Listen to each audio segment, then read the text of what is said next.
오늘의 헤드라인 뉴스입니다. 트럼프 미국 대통령이 이란이 완전히 패배할 때까지 군사 공세를 늦추지 않겠다는 입장을 밝히며 공화당 행사 연설에서 이 전쟁은 꽤 빨리 끝날 것이라고 강조했습니다. 중동 사태 이후 연일 하락했던 메모리 반도체주가 국제유가 급락과 저가 매수 이익으로 일제히 반등했으며 미국 최대 낸드 메모리 업체 샌디스크는 12%, 미국 최대 디램 업체 마이크론은 5% 각각 급등했습니다.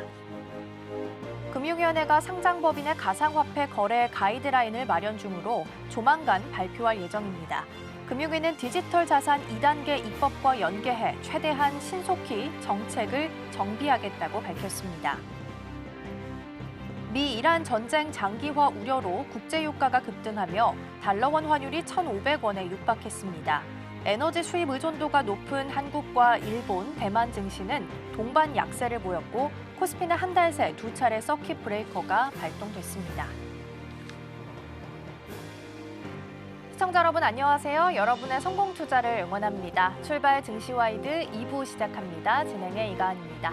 어제 뉴욕 증시는 다행히 장 막판 들어서 급반등에 성공을 했습니다. 이미 장중에서부터 G7 국가들이 비축하고 있는 원유를 공동으로 방출할 수 있다라는 이야기가 나오게 되면서 유가가 100달러 선까지 안정적으로 내려왔습니다. 그리고 CBS 기자의 X글도 호재로 좀 작용을 했는데요. 트럼프 대통령과의 전화통화에서 전쟁 거의 끝났다라고 언급한 부분 덕분에 지수도 완전히 방향을 우상향으로 틀 수 있었습니다. 그리고 우리 시간으로 6시 30분에는 기자회견도 있었습니다. 전쟁에 대해서도 거의 끝나가고 있다, 군 파병 생각하고 있지 않다라고 이야기를 내놨고요. 러시아와 1시간 정도 통화했다라는 사실도 같이 공개가 됐습니다.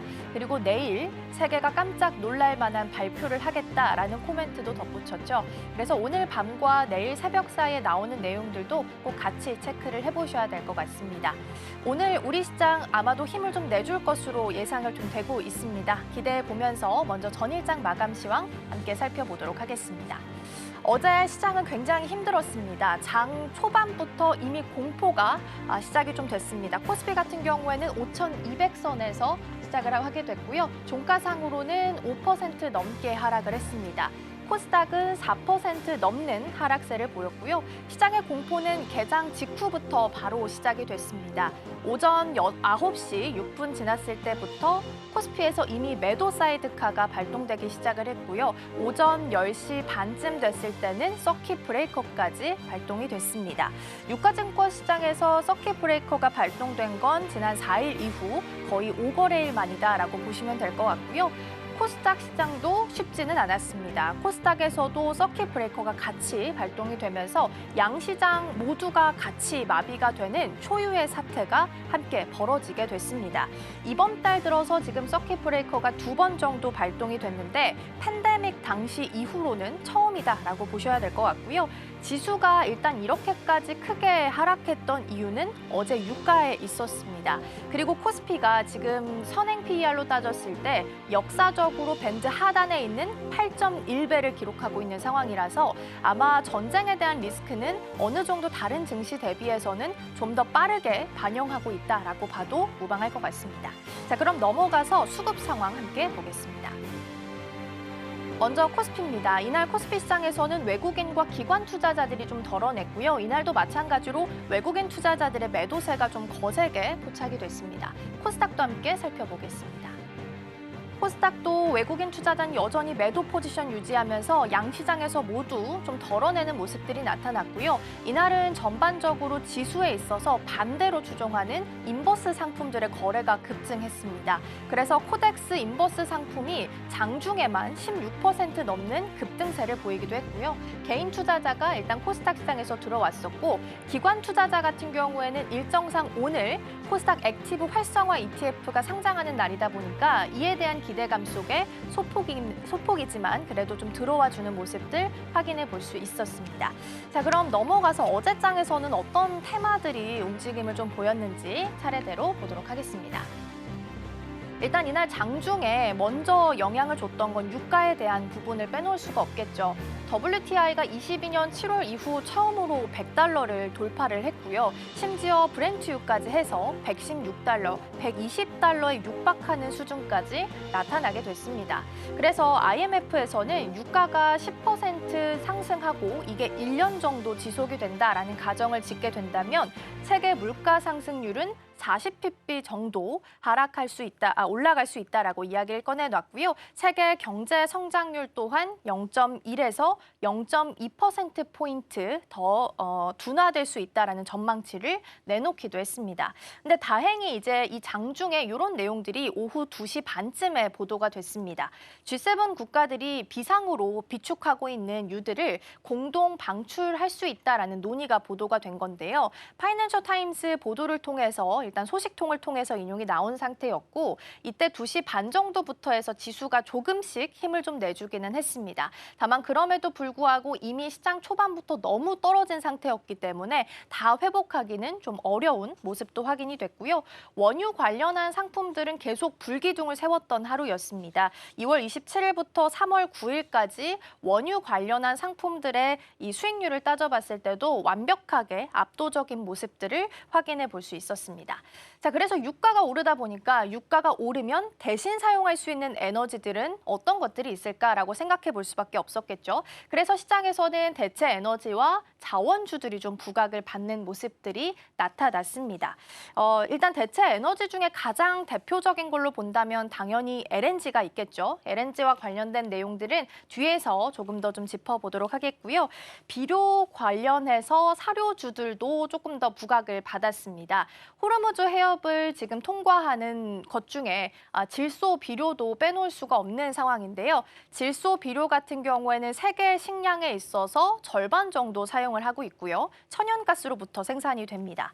그런데 이 질소 비료에 대한 양이 좀 줄어들게 되고 만약에 이 통과가 막히게 된다면 결과적으로 밀이나 쌀, 옥수수를 생산하는 전체적인 수확량이 줄어들 수밖에 없는 상황이고요. 자연스럽게 가격 상승으로 이어질 수 있게 되겠죠. 그러면서 식량 관련한 종목들도 이날은 좀 부각을 받긴 했습니다. 근데 물론 종가상으로는 플러스권으로 마무리한 종목들이 많이 있었지만 장중의 변동성을 따져봤을 때는 굉장히 위아래로 큰 폭의 진동이 있었다라는 부분들도 체크를 좀 해보셔야 될 것 같습니다. 그리고 이날 대장주 중에서 가장 주목받았던 종목 중 하나는 포스코 인터를 빼놓을 수가 없겠습니다. 이 상사주이고 기존에는 이제 히토류 관련주로도 잘 알려져 있었는데요.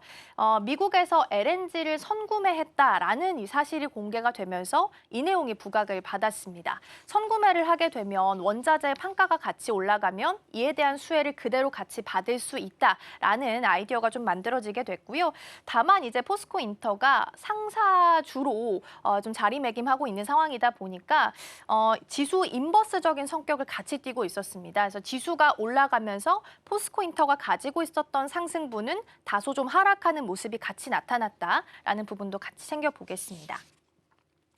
앞서 말씀드린 것처럼 대체 에너지가 주목을 받으면서 그중에 가장 대표적인 LNG 쪽도 또 빼놓을 수가 없었겠죠. 조선 쪽은 이날도 스토리가 좀 탄탄하게 같이 좀 만들어졌는데요. 대미투자특별법이 법안 소위에 있어서 만장일치의 통과 소식이 전해지게 됐습니다. 그래서 아마 12일에 열리게 되는 본회의에서 안정적으로 통과할 수 있을 것으로 현재 예상이 되고 있습니다.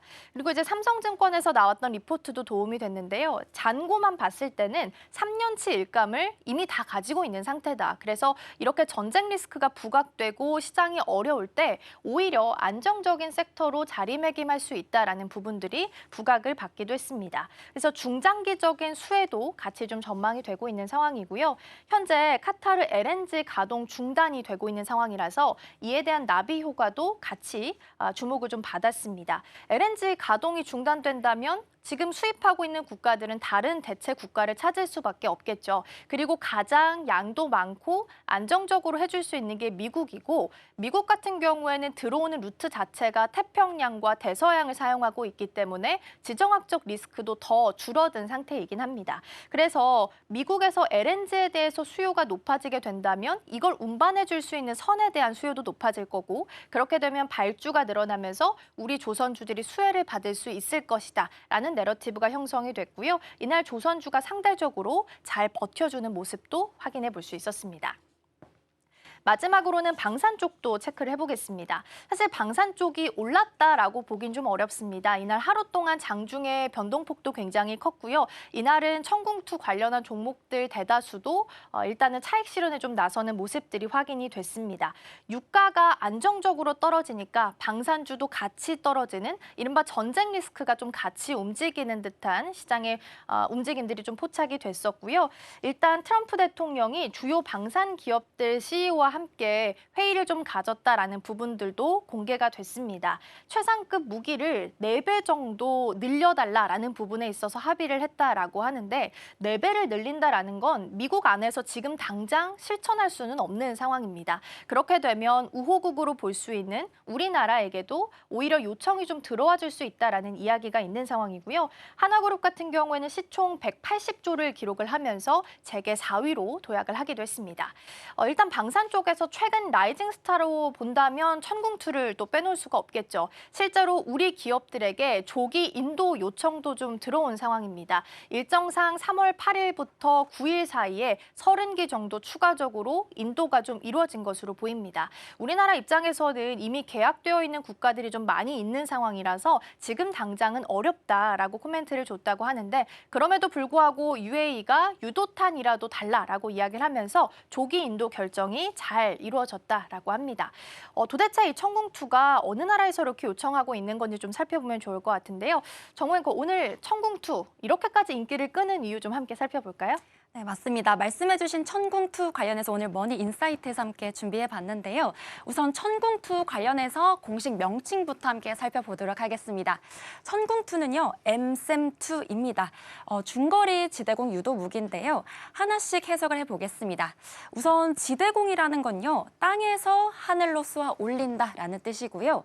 이 중거리라는 경우에는 항공기 기준으로 50km, 그리고 탄도미사일 기준으로는 20km 이내를 담당하고 있습니다. 사드처럼 수백 킬로미터를 담당하고 있지는 못하기 때문에 이 정도 거리를 우리는 중거리라고 부르고 있고요. 여기서 유도무기라는 건 그냥 단순히 날아가는 게 아니라요. 이 표적을 추적하면서 방향을 조정해서 정확하게 맞추는 무기입니다. 앞서 말씀드린 지대공 같은 경우에는 제가 첨부해드린 사진 보면 아실 수 있겠는데요. 이렇게 땅에다가 발사대를 두고 하늘로 날아오르는 미사일을 요격시키는 무기다라고 해석해 볼 수 있겠습니다. 그렇다면 왜 이름이 과연 천궁이었을까요? 원래 천궁은요, 이름이 철매였습니다. 이때 당시에 미국산 호크 미사일을 대체하기 위해서 개발이 됐고요. 이 호크의 별명이 철매였고 우리나라 무기는 이 후속작이었기 때문에 철매2로 불리게 됐는데요. 하지만 양산화가 되면서 우리나라 영공을 가르지르면서 마치 화살처럼 무기를 쏜다라는 의미로 인해서 하늘의 화살이다라는 뜻으로 화살궁까지 붙여서 천궁이라는 이름이 붙여지게 됐습니다. 이 천궁 1이 기본형에 해당이 되고요. 천궁2가 개량형에 해당이 되게 됩니다. 천궁 1 같은 경우에는 단순히 항공기와 순항 미사일만 요격을 한다면 이 개량형 같은 경우에는 탄도 미사일까지 추가로 요격할 수 있게 됩니다. 탄도 미사일 같은 경우에는요, 이 포물선을 그리면서 높이 솟아오르다가 목표를 향해서 빠르게 맞추는 무기인데요. 우리나라 이 천궁 같은 경우에는 마하 6의 속도로 이 미사일을 쏘아 올리고 있습니다. 이 마하 6이라는 속도는 시속으로 7,400km에 해당되고요. 서울에서 부산까지 단 4분이면 가는 거리가 됩니다. 그래서 현재 이 천궁2가 바로 뉴스에서 주목되고 있는 부분이다라고 해석해 볼 수 있겠습니다. 그러면 왜 이 천궁2가 주목을 받게 됐는지 타임라인 함께 살펴보도록 하겠습니다. 우선 2월 28일이었죠. 이란이 아랍에미리트를 향해서 대규모 드론과 탄도미사일을 폭격을 하게 됐습니다. 그러면서 아랍에미리트는 총 3개의 나라의 방공체계망을 가동을 하게 됐는데요. 미국의 사드와 패트리엇, 그리고 이 이스라엘의 에로우와 한국산 천궁2를 가동을 하게 됐습니다.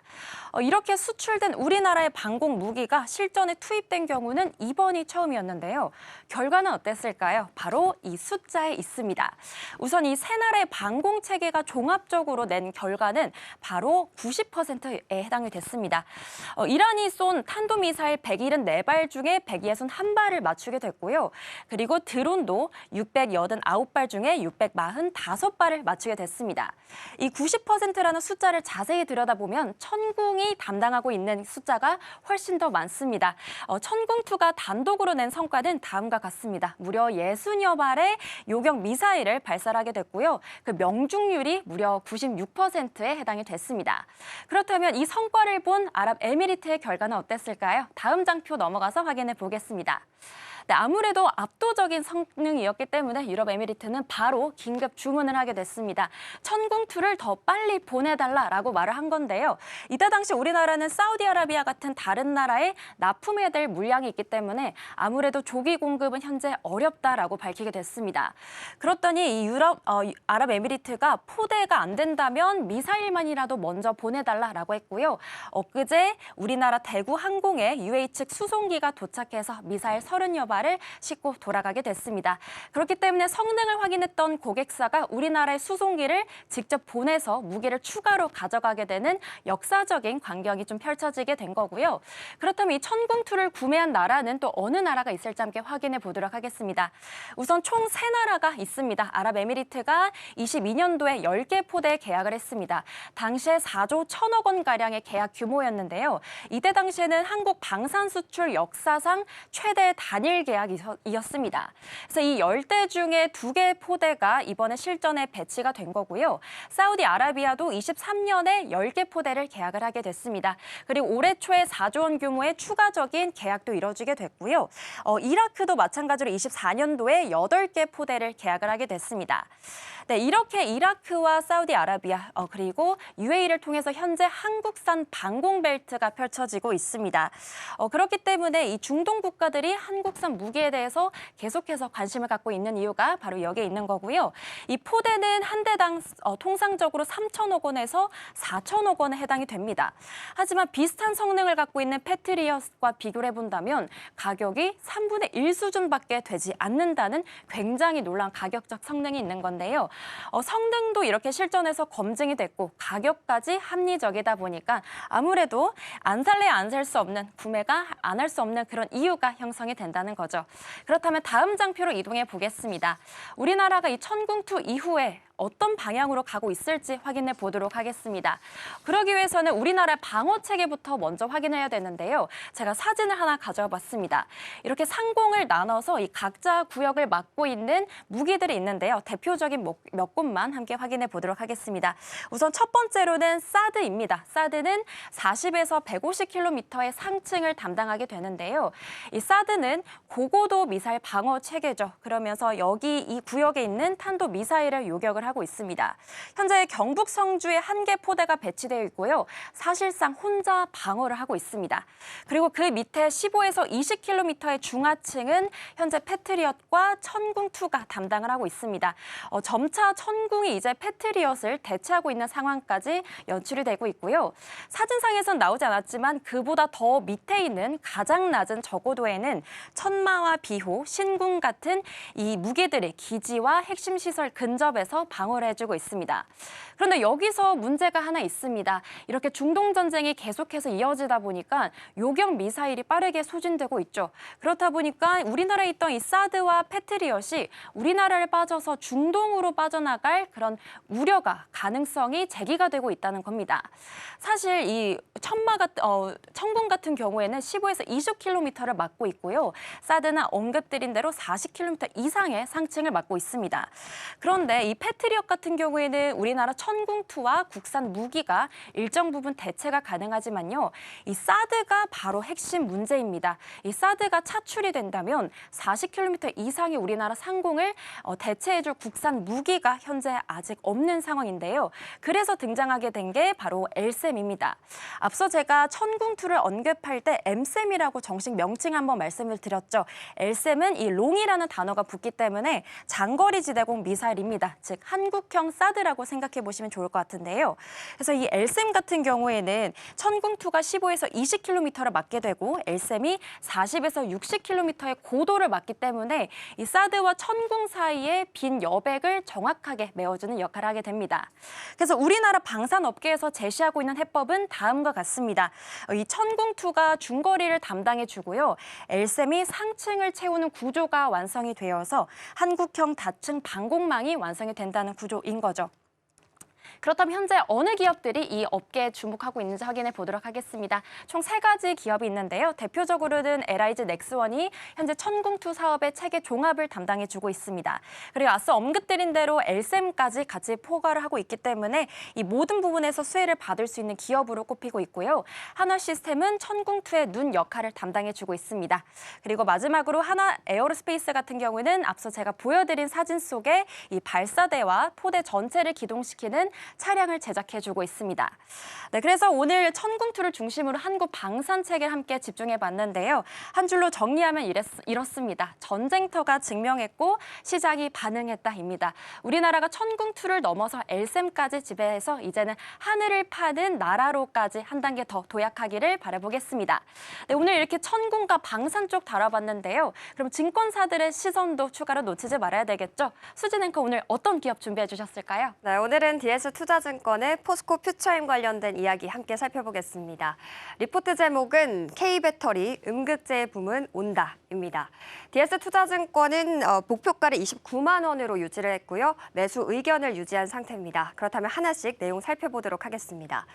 2025년 4분기에 매출 실적이 5,576억 원 정도가 나왔습니다. 그런데 영업이익은 마이너스 518억 원 정도가 나오면서 이 시장의 예상치보다 67억 원 낮게 나오게 된 건데요. 그 이유가 무엇일까요? 바로 이 얼티엄 셀즈의 가동이 중단됐기 때문입니다. 이 공장은 GM과 또 LG 에너지 솔루션의 합작 법인인데요. 이 안에서 지금 미국 시장의 전기차 수요가 줄고 있는 캐즘 현상이 나타나고 있고 그 과정 안에서 이제 생산했던 배터리의 재고가 너무 많이 쌓이게 됐습니다. 그렇게 되면서 공장의 가동이 중단되게 된 건데요. 포스코 퓨처엠의 양극재는 57% 그리고 음극재는 22% 출하량이 급감하게 됐습니다. 이러한 지금 악재를 겪게 되면서 또 하나의 악재가 등장했습니다.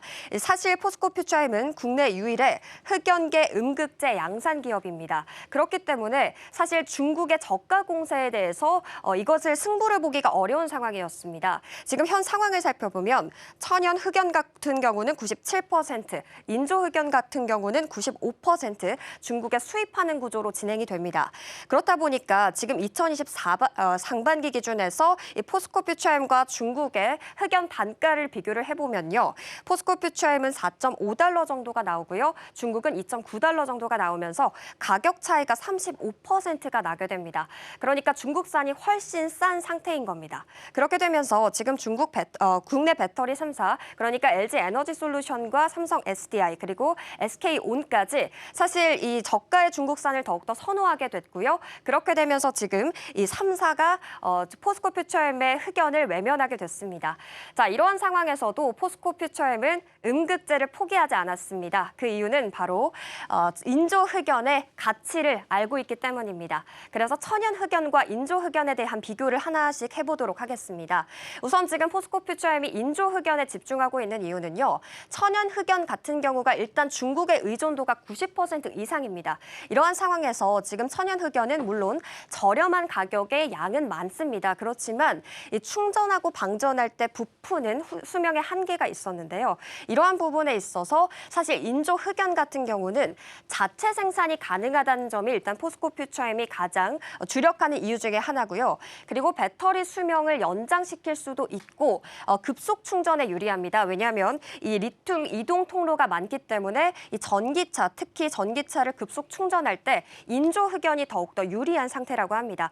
그렇게 되면서 지금 포스코 퓨처엠이 인조 흑연에 대해 더욱더 집중하는 모습이 포착이 되고 있는데요. 리포트에 뉴스의 제목이 지금 보시다시피 음극재의 붐은 온다입니다. 그러한 핵심적인 이슈가 3월 5일에 등장하게 됐습니다. 바로 베트남 인조 흑연 음극재 공장이 신설이 된 겁니다. 지금 이 공장의 명칭은 퓨처 머티리얼인데요. 지분을 100%로 투자해서 투자 규모가 3,579억 원 정도가 나오게 됐습니다. 그런데 이 안에서 지금 일정을 살펴보면요. 2026년 하반기에 착공에 들어가게 되면서 28년쯤에는 1월에 양산을 목표로 하고 있습니다. 자, 이 공장 안에서 얼마만큼의 흑연이 생산이 될 것이냐 한번 짚어보면요. 연간 2만에서 2.5만 톤 규모의 흑연이 생산될 것으로 전망이 되고 있습니다. 그리고 지금 이 또 포스코 퓨처엠이 승부를 건 부분을 한번 짚어보면요. 사실 지금은 전기차 캐즘 현상으로 인해서 이 배터리 수요가 많지는 않습니다. 그런데 만약에 이 전기차 캐즘 현상이 끝나고 배터리 북미나 이후의 수요가 급증하게 된다면 이러한 수요를 대응하기 위해서 지금 최대 5.5만 톤 규모의 부지를 확보해 놓은 상태입니다. 그렇기 때문에 앞으로 또 성장했을 때 대응하는 방안까지 마련을 해뒀다라고 생각을 하시면 되겠는데요. 자, 그렇다면 이 배터리 공장 자체를 베트남에 지은 이유에 대해서 한 번 더 살펴보도록 하겠습니다. 다음 장에서 살펴보시죠. 네, 지금 제가 가져온 것은 전력 지역별 가격인데요. 사실 음극재를 생산하기 위해서 가장 중요한 것, 이 흑연을 생산하기 위해서 가장 중요한 것은 바로 전력입니다. 왜냐하면 인조 흑연을 생산할 때 2,500도 이상의 정말 강력한 열이 필요합니다. 이 과정에서 전력 양도 그리고 전력 비용도 정말 크게 들게 되는데요. 지금 말레이시아, 중국, 인도와 베트남 순으로 가격이 지금 배정이 되어 있습니다. 그런데 한국은 이보다 더 높은 수준의 전력량이 예상이 되고 있습니다. 그렇기 때문에 전력의 비용 자체를 줄이는 것이 사실 이 단가가 경쟁력을 갖는 데 굉장히 중요한 요소인 건데요. 지금 베트남 같은 경우에는 고온 흑연화 공정으로 인해서 이 전력 수요를 감당할 수 있는 저렴한 단가를 가지고 있습니다. 이 부분에 대한 메리트를 지금 포스코 퓨처엠은 노려보고 있고요. 그리고 또 이 외의 부분에서도 낮은 인건비와 물류비를 갖춘 지역이기 때문에 이러한 부분에서 수익을 더욱더 늘릴 수 있다라는 기대감이 반영이 된 겁니다. 자, 이렇게 배터리 공장으로 지금 포스코 퓨처엠의 전략이 수정이 되고 있는데요. 지정학적 수혜까지 짚어보도록 하겠습니다. 다음 장에서 확인해 보시죠. 네, 지금 3월 12일에 미국 국제무역위원회 ITC의 최종 발표가 나오게 됩니다. 미국 상무부가 중국산 흑연에 대해서 반덤핑 그리고 이 상계 관세를 예고한 건데요. 반덤핑 관세는 해외의 저가 공세로부터 자국의 산업을 지키기 위해서 방어적 세금을 이야기를 합니다. 그런데 이 지금 반덤핑 관세를요, 중국산 흑연에 거의 최소 160% 부과한다고 예고가 되어 있습니다. 자, 이것을 수치적으로 우리가 계산을 해보면요. 중국산 흑연의 미국 내 수입 단가를, 그러니까 지금 이 관세를 적용해서 미국에 들어온 중국산 흑연에 대한 단가를 체크를 해봤더니 1kg당 9달러 수준으로 급증하게 됐습니다. 자, 이것을 베트남 공장, 포스코 퓨처엠의 베트남 공장에서 생산된 흑연의 단가를 계산을 해봤더니 지금 대미 관세 25%를 적용한다고 하더라도 거의 6달러 수준으로 지금 이 중국의 단가보다 훨씬 더 저렴하게 측정이 되고 있습니다. 그리고 놀라운 것은요. 지금 미국 현지에서 생산하고 있는 단가 자체가 7달러입니다. 그러니까 미국 현지 생산보다 더욱더 저렴하게 납품을 할 수가 있는 겁니다. 자, 이렇게 되면서 지금 글로벌 시장 안에서 특히 완성차 업체들 안에서는 가장 경쟁력 있는 비중국산 대안이다라는 이야기가 나오고 있습니다. 자, 이렇게 포스코 퓨처엠이 단가 면에서도 경쟁력을 갖추고 있는 모습이 체크가 되고 있습니다. 자, 실적 로드맵까지 한번 짚어보도록 하겠습니다. 자, 2026년에 일단 1분기 매출이 거의 5,887억 원 정도가 전망이 됩니다. 그리고 영업이익이 흑자로 전환되면서 53억 원 정도 나올 것으로 측정이 되고 있습니다. 자, 이러한 상태로 인해서 가동률이 회복되고 또 물량이 확대되게 된다면 26년에 연간 매출은 3.2조 원 정도로 추정이 되고요. 그리고 영업이익은 전년 대비 180% 이상 오르게 되면서 94억 원 정도가 나올 것이다라는 전망이 나오고 있습니다. 자, 2027년이 좀 관건입니다. 음극재 사업부가 드디어 구조적인 흑자 전환을 맞을 것이다라는 로드맵이 나오고 있고요. 그리고 28년은 이제 굉장히 미국과의 또 지정학적인 수혜를 받을 수 있는 것이 기대가 되고 있는데요. PFE라는 규제가 강화가 됩니다. 이것은 금지 외국 기관 규제라고 하는데 그러니까 미국산 보조금을 중국산 제품을 사용한 업체에게는 주지 않겠다라는 제도입니다. 그러니까 중국에 대해서 좀 견제를 하려는 정책으로 풀이가 되는데요. 이것이 2028년에 강화가 될 예정입니다. 이것이 강화가 된다면 지금 글로벌 기업들 그리고 완성차 업체들은 아무래도 포스코 퓨처엠의 응급제를 택할 수밖에 없는 상태가 될 겁니다. 그래서 지금 베트남 신규 공장에서 나오게 되는 이 흑연이나 그리고 배터리 라인업들을 연간 약 2,500억 원의 수익을 창출할 수 있을 것이다라는 전망까지 나오고 있습니다.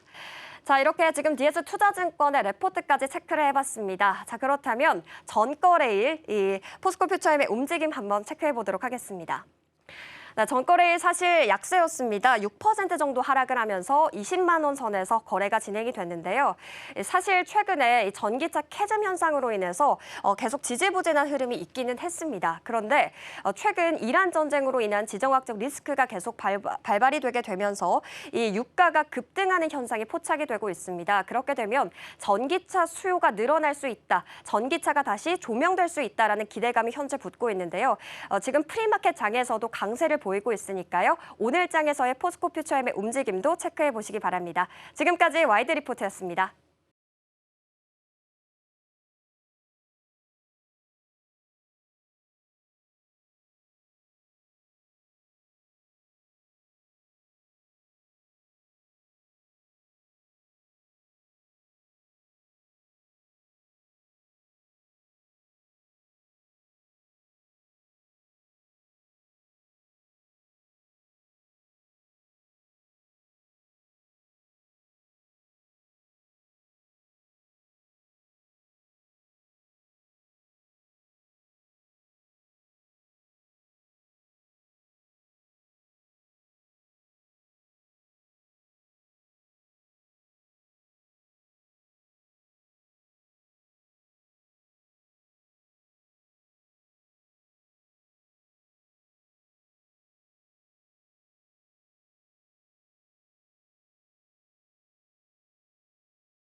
네, 시시각각 변하는 시장 흐름, 서울경제는 어떤 뉴스에 주목하고 있을까요? 이 시각 서울경제로 이어가 보겠습니다. 이정호 앵커 나와 계십니다. 어서 오세요. 안녕하세요.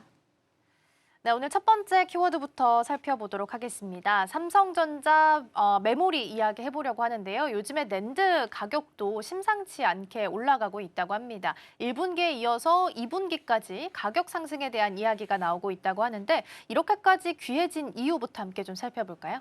네, 우선 한마디로 AI가 낸드를 집어삼키고 있습니다.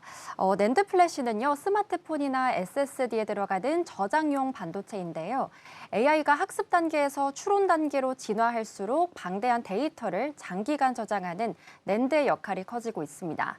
HBM이나 D램은 연산 속도가 빠르지만 오래 저장하는 데는 낸드가 훨씬 적합한 구조다 보니까 AI가 고도화될수록 낸드 수요가 함께 뛰고 있는 거고요. 실제로 엔비디아가 올 1월에 CES에서 차세대 AI 가속기 베라루빈의 낸드 기반의 대규모 저장소 플랫폼을 적용하겠다라고 밝히자 시장이 바로 들썩였습니다. 시티증권은 엔비디아가 내년 한 해에만 전 세계 낸드 수요의 9% 이상을 쓸어갈 것으로 현재 추산하고 있습니다. 여기다가 AI 환각 현상을 줄여주는 기술인 RAG 프로세스, 그리고 HDD 공급 부족으로 SSD 대체제로 쓰는 수요까지 더해지면서 공급이 따라가지 못하는 구조가 만들어지게 됐습니다. 삼성전자와 SK하이닉스가 최근 HBM 생산에 집중하면서 낸드 생산을 줄여온 것도 이렇게 가격을 밀어올리는 핵심 배경이 되어주고 있는데요. 실제로 낸드 범용 제품 가격이 1년 전과 비교해서 452% 급등한 것으로 집계가 됐습니다. 그리고 삼성전자는 2분기에도 1분기 수준인 100% 안팎의 추가 인상을 추진하고 있습니다. 결론적으로는 AI 수요가 낸드 시장을 공급자 우위 체제로 빠르게 재편하고 있고요. 가격 상승세가 당분간 이어질 수밖에 없는 구조라는 게 업계의 공통된 시각입니다. 네, 일단 HBM도 필요하지만 랜드도 이제 AI 데이터 센터 돌리려면 필요하다라는 스토리가 같이 좀 붙고 있는 상황입니다.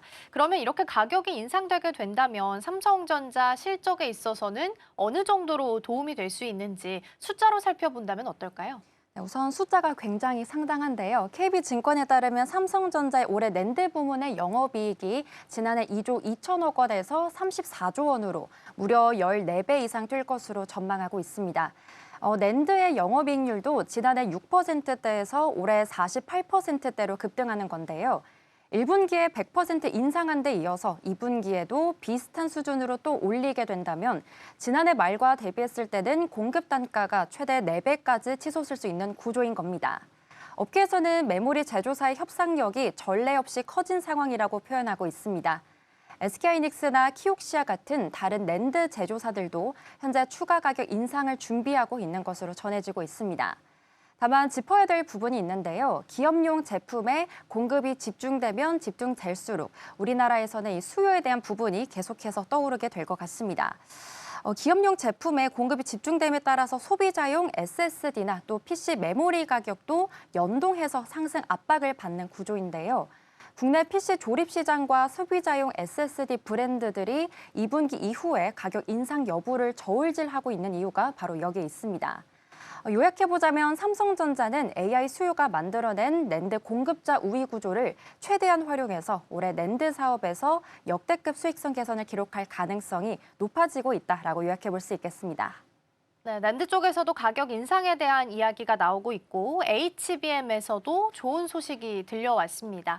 HBM4와 관련해서 엔비디아에 납품하는 부품사 중에 마이크론을 제외하고 삼성전자랑 하이닉스가 이름을 올렸다라는 부분이 공개가 됐는데요. 이에 대한 자세한 내용들도 같이 좀 짚어볼까요? 우선 이번 소식이 중요한 이유가 바로 있는데요.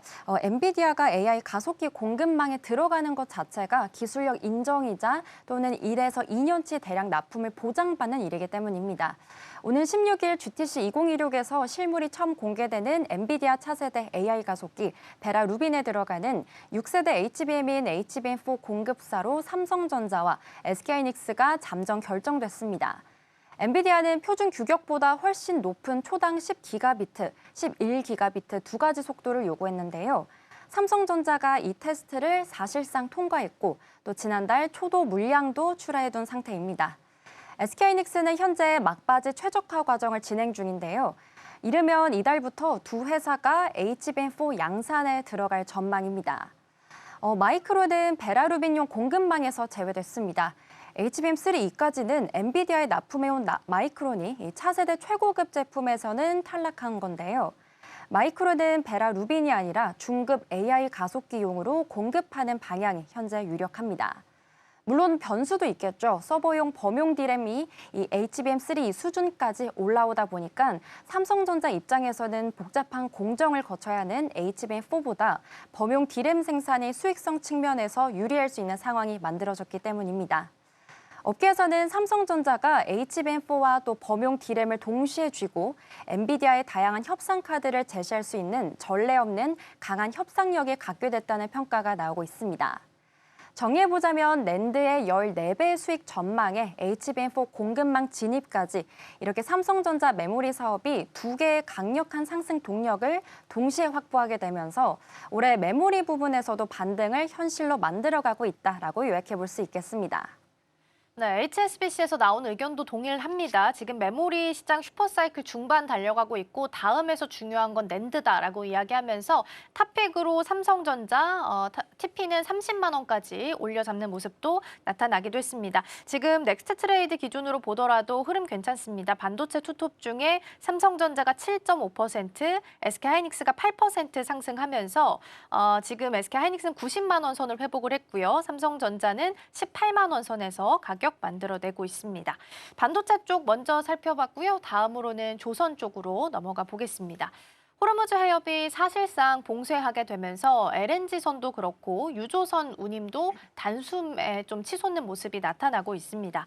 우리 조선업계가 반사이익을 진짜 실제로 얻어갈 수 있을지가 중요할 것 같은데요. 시장에서 어떻게 보고 있을까요? 네, 우선 규모가 굉장히 상당합니다. 호르무즈 해협 같은 경우에는 전 세계 해상 원유 교역량의 34%, 그리고 LNG 교역량의 20%가 통과하는 에너지 수송의 핵심 관문으로 꼽히고 있습니다. 중동 군사 충돌 이후에 이 해협의 이 물동량이 평시 대비해서 80에서 90% 이상 급감했는데요. 그렇기 때문에 운임이 즉각적으로 반응하게 됐습니다. LNG선 스팟 운임이 불과 일주일 만에 하루 35,500달러에서 20만 5천 달러로 약 6배가량 급증하게 됐고요. 그리고 초대형 원유 운반선인 VLCC 스팟 운임도 전쟁 직전 대비해서 2배 수준인 40만 달러 후반대까지 치솟으면서 사실상 사상 최고치를 경신하게 됐습니다. 이런 운임 급등이 단기 이벤트로 끝나지 않을 수 있다라는 분석도 계속해서 나오고 있습니다. 중동에서 한국까지 LNG 운송은 약 25일이 걸리지만 미국이나 서아프리카에서 출발하게 된다면 최대 60일까지 걸리게 되는데요. 호르무즈 봉쇄가 이어지게 된다면 에너지 수입처가 기존의 중동에서 미국이나 호주 또는 서아프리카로 전환이 되면서 운송거리가 늘어나고 선박 수요가 확대되는 구조가 만들어지게 됩니다.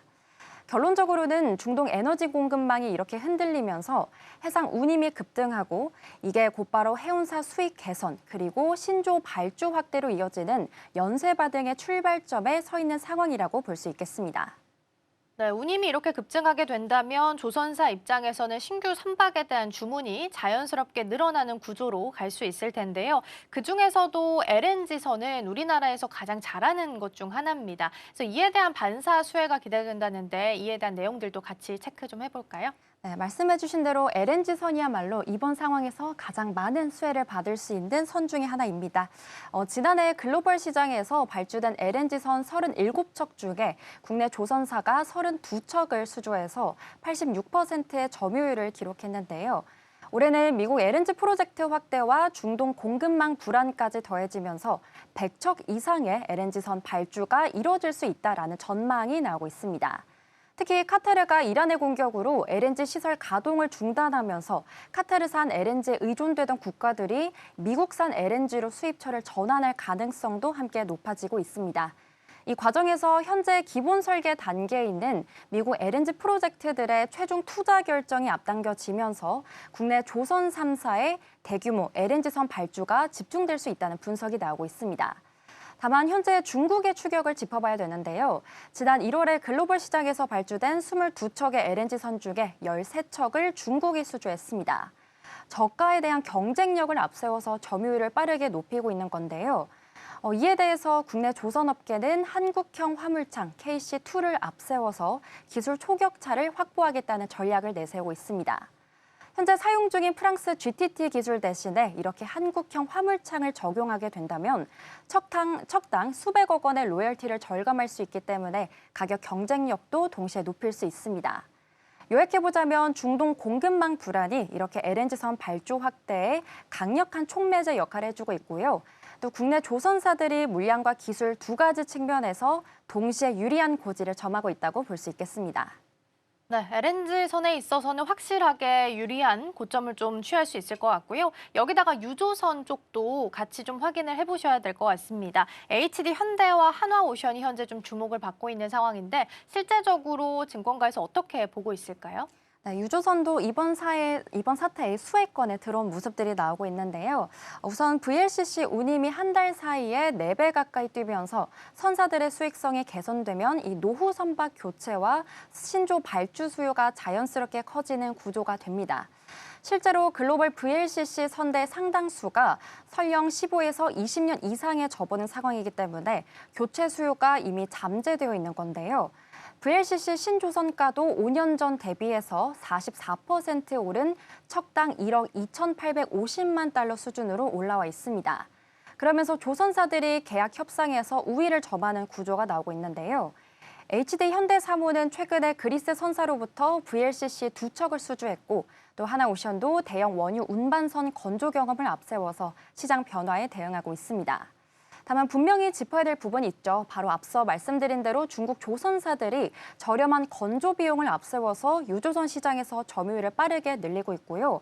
국내 조선사들은 이미 수주 호황으로 인해서 도크가 상당 부분 찬 상황이기 때문에 이렇게 유조선 발주가 늘어도 실제 수주는 제한될 수 있다는 분석도 함께 나오고 있습니다. 또 LNG선에 비해서 유조선은 수익성이 낮은 선종이기 때문에 조선사들이 고선가 선박 위주의 포트폴리오를 유지하려는 경향도 있습니다.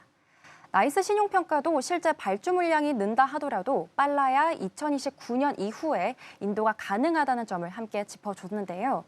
정리해보자면 중동 리스크가 K조선에 분명한 기회를 만들어주고는 있지만 전쟁 장기화 여부와 또 운임 흐름에 따라서 실제 발주 강도가 달라질 수 있기 때문에 이 기대감을 현실 수주로 연결하는 속도는 냉정하게 지켜볼 필요가 있다라고 볼 수 있겠습니다. 네, LNG선에 있어서는 직접적인 수혜, 유조선에 있어서는 가능성과 변수가 같이 공존하고 있다라고 살펴보시면 되겠습니다. 자, 마지막 키워드로 넘어가서 셀트리온 살펴보도록 하겠습니다. 아시아 주요국에서 자사 제품들이 처방 1위를 휩쓸고 있다라는 소식을 공개를 했습니다. 싱가포르에서는 점유율이 무려 90%를 넘는 제품도 있다고 하는데요. 자세한 내용 먼저 체크해 보겠습니다. 우선 최근에 셀트리온의 아시아 성과가 이렇게 수치로 확인이 되고 있습니다. 우선 어제 의약품 시장조사기관인 IQVIA 자료를 기반으로 셀트리온이 발표한 내용을 함께 살펴보겠습니다. 대표 자가면역 질환 치료제인 램시마의 지난해 3분기 기준 점유율을 보면요. 싱가포르는 93%, 홍콩 77%, 태국도 73%, 그리고 말레이시아 65%로 주요국 전반에서 처방 1위를 유지하고 있습니다. 램시마는 존슨앤드존슨의 오리지널 황체 의약품 레미케이드의 바이오 시밀러, 즉 복제 바이오 의약품인데요.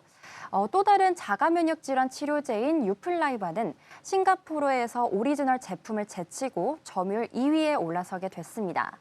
항암제 쪽도 성과가 굉장히 뚜렷합니다. 유방암과 위암 치료제인 허주마는 태국에서 87%, 그리고 혈액암 치료제 트룩시바는 싱가포르 90%, 그리고 태국에서 79%의 점유율로 각각 처방 1위를 지키고 있습니다. 이 성과의 배경을 함께 살펴보자면요. 공급 안정성 전략이 있습니다. 아시아 시장은 현재 입찰 중심의 구조인데요. 셀트리온이 납기를 정확하게 지키면서 신뢰를 쌓아온 게 이렇게 반복적인 낙찰로 이어지고 있는 겁니다. 결론적으로는 아시아 시장에서 제품 경쟁력과 또 공급 신뢰도가 동시에 입증되면서 셀트리온이 바이오시밀러 분야의 확고한 지역 강자로 자리 잡았다는 게 이렇게 수치로 확인된 날이라고 볼 수 있겠습니다. 기본적으로 싱가포르에서만 90% 넘게 점유율을 차지하고 있다라는 사실 자체가 굉장히 놀라울 수 있는 것 같은데요. 그럼 중요한 건 이게 숫자로 잘 지킬 수 있느냐라는 부분이 될 것 같습니다. 올해 목표까지 같이 좀 확인해 볼까요? 네, 우선 숫자로도 확인이 되고 있습니다. 셀트리온은 지난해 연결 기준으로는 매출 4조 원을 넘게 됐고요. 그리고 영업이익도 1조 원을 기록하면서 창사 이래 처음으로 매출 4조 그리고 영업이익 1조 체제를 구축하게 됐습니다. 셀트리온 헬스케어 합병 이후에요. 재고 관련 비용 부담이 해소되면서 매출 원가율이 30%대 중반으로 낮아진 것도 이렇게 실적 개선의 주요 원인이 되어주고 있습니다. 올해 목표는 매출 5조 3천억 원입니다. 진펜트라와 유플라이마 등 이 신규 제품 중심으로 수익성 높은 입찰 전략을 재편하는 선택과 집중을 추진하고 있는 건데요. 신규 제품 매출 비중이 올해 70% 수준까지 올라올 것으로 전망되고 있고요. 또 미국 시장에서 진펜트라는 연매출 1조 원 이상 규모로 성장할 것으로 현재 보이고 있습니다. 아시아에서도 포트폴리오 확대가 이어지고 있습니다. 싱가포르에서 우선 올해 안에 골질환 치료제인 스토보클로 오센벨트의 허가 획득을 목표로 하고 있고요. 또 태국에서는 기존 5개 제품에 더해서 올해 3종의 신규 제품을 추가로 출시할 예정입니다. 요약해보자면 바이오시밀러 사업이 안정적인 현금 창출원으로 완전히 자리 잡으면서 외형 성장과 수익성 개선이 동시에 진행되는 구조가 만들어지고 있다고 볼 수 있겠습니다. 네, 실적 성장을 잘 이끌어내고 있는 셀트리온 좀 살펴보고 있습니다. 일단 바이오시밀러에만 집중하는 게 아니라 이제는 비만 치료제 시장까지 손을 좀 뻗겠다라고 이야기를 내놨는데 중장기적인 전략들은 어떤가요? 네, 셀트리온이 이렇게 바이오시밀러로 쌓은 현금을요, 새로운 신약 개발에 투입하고 있습니다. 가장 주목할 만한 분야는 말씀해주신 대로 비만 치료제입니다. 2030년 250조 원 규모로 성장이 예상되는 시장인데요. 셀트리온은 주사제와 경구제를 동시에 개발하는 투트랙 전략을 추진하고 있습니다. 주사제 CTG-32는 GLP-1 기반으로 4가지 호르몬 소용체에 동시에 작용하도록 설계된 4중 작용 신약입니다. 체중 감량 효과를 높이고 부작용을 줄이는 방향으로 개발 중이고요. 또 내년에 상반기 임상시험 계획 제출을 목표로 하고 있습니다. 비만 치료제 외에도 항체 약물 접합제인 ADC와 또 다중 항체 등 총 16개 신약 파이프라인을 현재 가동 중에 있고요. 또 ADC 후보 물질인 CT-P70은 FDA 패스트트랙 대상으로 지정되기도 했습니다. 생산 인프라 확충도 주목할 부분입니다. 지난해 말 일라이 릴리에서 미국 뉴저지주 생산 시설을 인수했는데요. 미국 현지에서 직접 생산하게 된다면 관세 리스크를 줄이고 공급망 안정성을 높일 수 있다는 판단에서였습니다. 이 공장을 단계적으로 증설해서 2030년까지는 총 18개 제품 포트폴리오를 안정적으로 공급하는 기반을 활용하겠다라는 계획을 갖고 있는 건데요. 정리해보자면 셀트리온은 바이오시밀러로 벌어들인 안정적인 수익 기반 위에 이렇게 비만 치료제와 ADC 신약이라는 2개의 성장 동력을 동시에 키우면서요. 이제는 단순한 복제약 회사를 넘어서서 글로벌 혁신 바이오 기업으로 도약하는 전환점에 서 있다고 볼 수 있겠습니다. 네, 바이오시밀러 시장에서 1위였던 셀트리온이 이제 신약 기업으로서의 전환도 노리고 있다는 부분까지 함께 챙겨봤습니다. 이 시각 서울경제는 여기서 마무리하겠습니다. 이정혜 오늘 말씀 고맙습니다. 맞습니다.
네, 개장까지 10분 남은 시점 스탁포인트 시작하겠습니다. 오늘은 SCTV의 이민 전문가와 함께합니다. 어서 오세요. 네, 안녕하세요. 네, 트럼프의 한마디에 뉴욕 3대 지수는 일제히 반등하면서 상승 마감했습니다. 이제는 이란과의 전쟁 속에서 종전에 조금 더 다가갈 수 있겠다라는 발언들이 쏟아지자 동시에 국제유가까지도 약간의 진정세가 나왔기 때문에 일단은 이 불확실성의 안개가 조금 거칠 수 있는 것인가에 대한 기대감이 좀 감돌게 됐습니다. 여기에 더해서 빅테크들의 반등세도 함께 나왔다는 점들을 간주해 본다면 오늘 우리 시장의 분위기도 이와 함께 동반되는 현상이 나타날 수 있을지 기대해 볼 수가 있겠습니다. 자, 그렇다면 어제 우리 시장의 마감 상황으로 한번 이동해 보시죠. 어제도 검은 월요일이었습니다. 사실은 이제는 검은이라는 수식어를 좀 보지 않았으면 하는 마음이기는 한데요. 어제 양시장 매도 사이드카가 또 터지게 됐고 코스피 쪽에서는 서킷 브레이커까지 발동이 되면서 계속해서 민감한 장세들이 펼쳐지고 있습니다. 지금 우리 시장의 상황이 금융위기 때의 수준의 변동성을 겪고 있다라고 하는데요. 오늘 일단은 불확실성이 조금은 해소된 만큼 우리가 이 긴 터널을 오늘 좀 나오게 될 수 있을지 한번 살펴봐야겠습니다. 전문가님, 오늘 시장 분위기 좀 어떻게 파악하고 계실까요? 일단은 어제 시장이 굉장히 좀 두려웠었고 오늘 하루 만에 반등이 나올지는 저도 솔직히 예상을 못했습니다. 그렇지만 역시나 밤사이에 이제 WTI 유가가 어저께 우리가 장 종료 직전부터 뭐 G7 국가가 비축률을 풀어준다 뭐라는 얘기가 나오면서 120불을 찍었다가 이제 100달러 초반대까지 내려갔다가 장이 끝나고 이제 제가 어제는 이제 유가만 쳐다보고 있었는데 제가 잠들기 전까지는 한 99불까지 내려가더라고요. 근데 아침에 일어나고 나니까 이제 80대 초반대까지 내려왔다. 결국엔 트럼프 대통령의 이제 발언이 좀 셌다라고 보시면 될 것 같은데 역시나 이제 어제 제가 이제 타 방송에 나와서 이제 말씀을 드렸던 부분은 전체적으로 시장 자체가 지금 변동성이 굉장히 세지만 그다음에 하락의 폭이 좀 공포스럽긴 하지만 우리에게 남아있는 건 트럼프 타코가 남아있다라고 말씀을 좀 드렸는데요. 결국엔 트럼프 타코가 저는 이번 주 말 정도의 생각이 될 거라고 생각을 했는데 생각보다 좀 빠르게 타코가 좀 나오지 않았나라는 생각을 하고 있습니다. 그래서 일단은 오늘 출발 시장은 야간 선물도 굉장히 좋았고 5,500포인트를 빠르게 좀 회복을 할 것 같고요. 코스닥도 어저께 빠진 만큼 1,150포인트까지 또 회복을 할 것으로 예상이 되고 있습니다. 거기에 따라서 일단은 코스닥에 또 액티브 ETF까지 오늘 상장이 되어 있기 때문에 아마도 오늘 코스닥 시장이 역시나 코스피보다 좀 강할 가능성이 높다라고 예측하면서 들어가 보겠습니다. 네, 일단은 트럼프의 타코가 이렇게 좀 예상보다 좀 빠르게 나오게 되면서 시장 분위기가 오늘을 기점으로 좀 완전한 반등에 올라설 수 있을지 계속해서 추이들을 함께 지켜봐야겠습니다. 자, 그렇다면 우리가 간밤 뉴욕 증시의 상황들을 좀 견주어 봤을 때 반도체주 아까 말씀드렸다시피 샌디스크와 관련한 종목들의 반등세를 좀 포착할 수가 있었습니다. 이제는 그렇다면 불확실성의 안개가 조금 걷히는 건가 하는 기대감이 돌면서 지금 반도체 투톱이 프리장에서부터 강세를 보이고 있습니다. 많이 회복을 해주고 있는데요. 그렇다면 이 시점에서 우리가 반도체 투톱을 바라보는 전략은 어떻게 좀 수정을 하거나 세워야 되는지 여쭤보겠습니다. 일단은 반도체는 이제 가격을 준 것 같아요. 뭐 예를 들어서 어제처럼 이제 삼성전자가 오늘 18만 7천 원 올라가면서 시작을 하겠죠. 갭상승으로 시작을 할 텐데 어제처럼 이제 17만 원 초반대의 가격을 준다라고 하면은 담으시면 돼요. 도망가지 마시고 담으시면 되고 반대로 그러면 하이닉스를 좀 보자면 하이닉스 같은 경우에는 이제 80 중반 정도, 85만 원 내지 83만 원 정도 가격을 준다. 요 자리에서는 담으시면 됩니다. 그러니까 지금 시장에서는 반대로 하시면 안 돼요. 어제처럼 급락을 할 때 뭐 매수는 못 하셨을 겁니다. 너무 공포가 심했고 저도 하루 만에 반등이 나올 거라고 예상을 못 했기 때문에 매수하라고까지는 말씀을 못 드렸지만 매수도 못할 바에는 매도도 하지 마셔라라고 어저께 강력하게 좀 말씀을 드렸어요. 그 말은 결국에는 이제 전쟁 리스크 때문에 시장은 단기간에 좀 빠질 수는 있겠지만 우리가 이제 러우 전쟁도 봤고 그 전에 이제 과거의 전쟁들도 쭉 봐오면 결국엔 전쟁이라는 리스크는 증시에 그렇게 크게 하락에 영향을 줄 수가 없습니다. 다만 이번 시장에서 변동성이 큰 건 그만큼 코스피 자체도 과거부터 너무 많이 올라와 있고 더군다나 우리나라, 일본, 대만에는 유가에 대해서는 굉장히 예민한 아시아 국가이기 때문에 변동성이 좀 컸다라고 보여지면 될 것 같고요. 일단은 이제 하이닉스는 오늘도 90만 원을 회복을 할 것 같고 그다음에 삼성전자 같은 경우에도 18만 원을 한 번에 회복을 할 것 같은 느낌이 있으니까 결국에는 이제 반도체 투탑을 내가 만약에 갖고 있다라고 하신다면 역시나 수익률을 좀 즐겨보시는 게 좋을 것 같고요. 오늘 같은 반등장이 내일까지 이어질 거다라고 섣부르게 예측은 하지 마시고요. 제가 봤을 때는 이제 저번 주 목요일 날, 금요일 날 현금을 확보하지 못하신 분들은 오늘 같은 반등장에는 최소한 현금을 10% 확보를 하셔서 수익 실현하시는 게 훨씬 더 좋다. 그래서 다음 변동장을 대비하는 현금을 만들어 놓자라고 말씀드리겠습니다. 맞아요. 지난주부터 이 현금화에 대한 중요성을 계속 언급해 주셨는데 일단 만약에 반도체 투톱 안에서 어제 종가 기준의 가격대를 다시 우리에게 보여주게 된다면 매수 접근은 유효한 상태가 되겠고요. 오늘의 반등세로 인해서 수익이 좀 났다면 이를 현금화 일부 정도 하는 차원의 전략도 함께 필요하다라고 좀 제시를 해 주셨습니다. 자, 그런데 앞서 좀 언급을 해주셨다시피 코스닥 액티브 ETF가 오늘 이제 출시를 하게 되죠. 사실 이미 큰 손들은 이 기대감을 향해서 이미 움직이는 듯 했습니다. 그렇다면 우리가 3월의 시장을 바라볼 때는 코스닥이 조금 더 주도해줄 가능성이 높다라고 봐도 될까요? 코스닥이 주도가 될 것 같아요. 우리가 3월 들어오면서 코스닥에 집중을 하자라고 많이 말씀을 드렸던 건 코스닥이 올라갈 거라고 맞췄다라는 의미보다는 2월 달에 코스피가 너무 급상승을 했고요. 2월 달에 반대적으로 코스닥은 되게 잘 쉬어줬어요. 그러면 지수라는 건 매일같이 올라갈 수가 없기 때문에 한 번 정도는 이렇게 좀 편안하게 조정장을 줬었던 코스닥에 훨씬 더 집중을 해보시는 게 좋고, 거기다가 지금 이제 정부는 코스피는 6천 목표, 5천 목표를 만들어 놨기 때문에 코스피보다는 코스닥에 정책 모멘텀이 조금 더 집중 포화될 가능성이 높기 때문에 코스닥으로 가자라고 말씀을 드렸고요. 또한 지금 오늘 코스닥 ETF, 액티브 ETF가 나오기 시작하면서 오늘이 끝이 아닙니다. 17일 날도 나오고요. 23일 날도 나와요. 지금 뭐 하나투자증권이라든지 미래에셋증권이 준비하고 있는 액티브 ETF가 남아있기 때문에 다 코스닥 중심입니다. 그래서 코스닥은 2월 달에 조정된 부분도 상당히 좋고, 거기다가 코스닥에 지금 중점으로 맡고 있는 제약바이오는 현재 시장이 5,000포인트, 6,000포인트 끌어가면서 제약바이오는 그렇게 크게 상승해주지 못했기 때문에 저는 코스닥 쪽에서 기회를 찾아보시는 건 훨씬 더 좋다라고 보여지고요. 그거를 지금 어디서 얘기해주고 있냐? 수급 쪽에서도 외국인들의 코스닥의 매수가 굉장히 좀 눈에 보입니다. 저번 주 시장이 하락할 때도 불구하고요. 외국인들은 일단은 현물에서는 코스닥을 계속해서 모아가는 흐름 보여줬기 때문에 저는 3월 달은 코스닥에서 승부 보시는 게 훨씬 더 좋다라는 말씀 전달드리겠습니다. 네, 일단은 이 코스닥 액티브 ETF에 대한 출시 기대감으로 인해서 코스닥 쪽의 순환매를 우리가 3월에 기대해 볼 수 있겠다라고 좀 언급을 해주셨습니다. 앞서 말씀해 주셨다시피 일단은 제약바이오의 비중이 좀 높은 만큼 이쪽의 순환매도 한번 기대해 볼 수가 있겠고요. 그렇다면 개장과 함께 이 움직임들 바라보면서 차례대로 코스닥 안에서도 우리가 다양한 전략들 함께 짚어보도록 하겠습니다.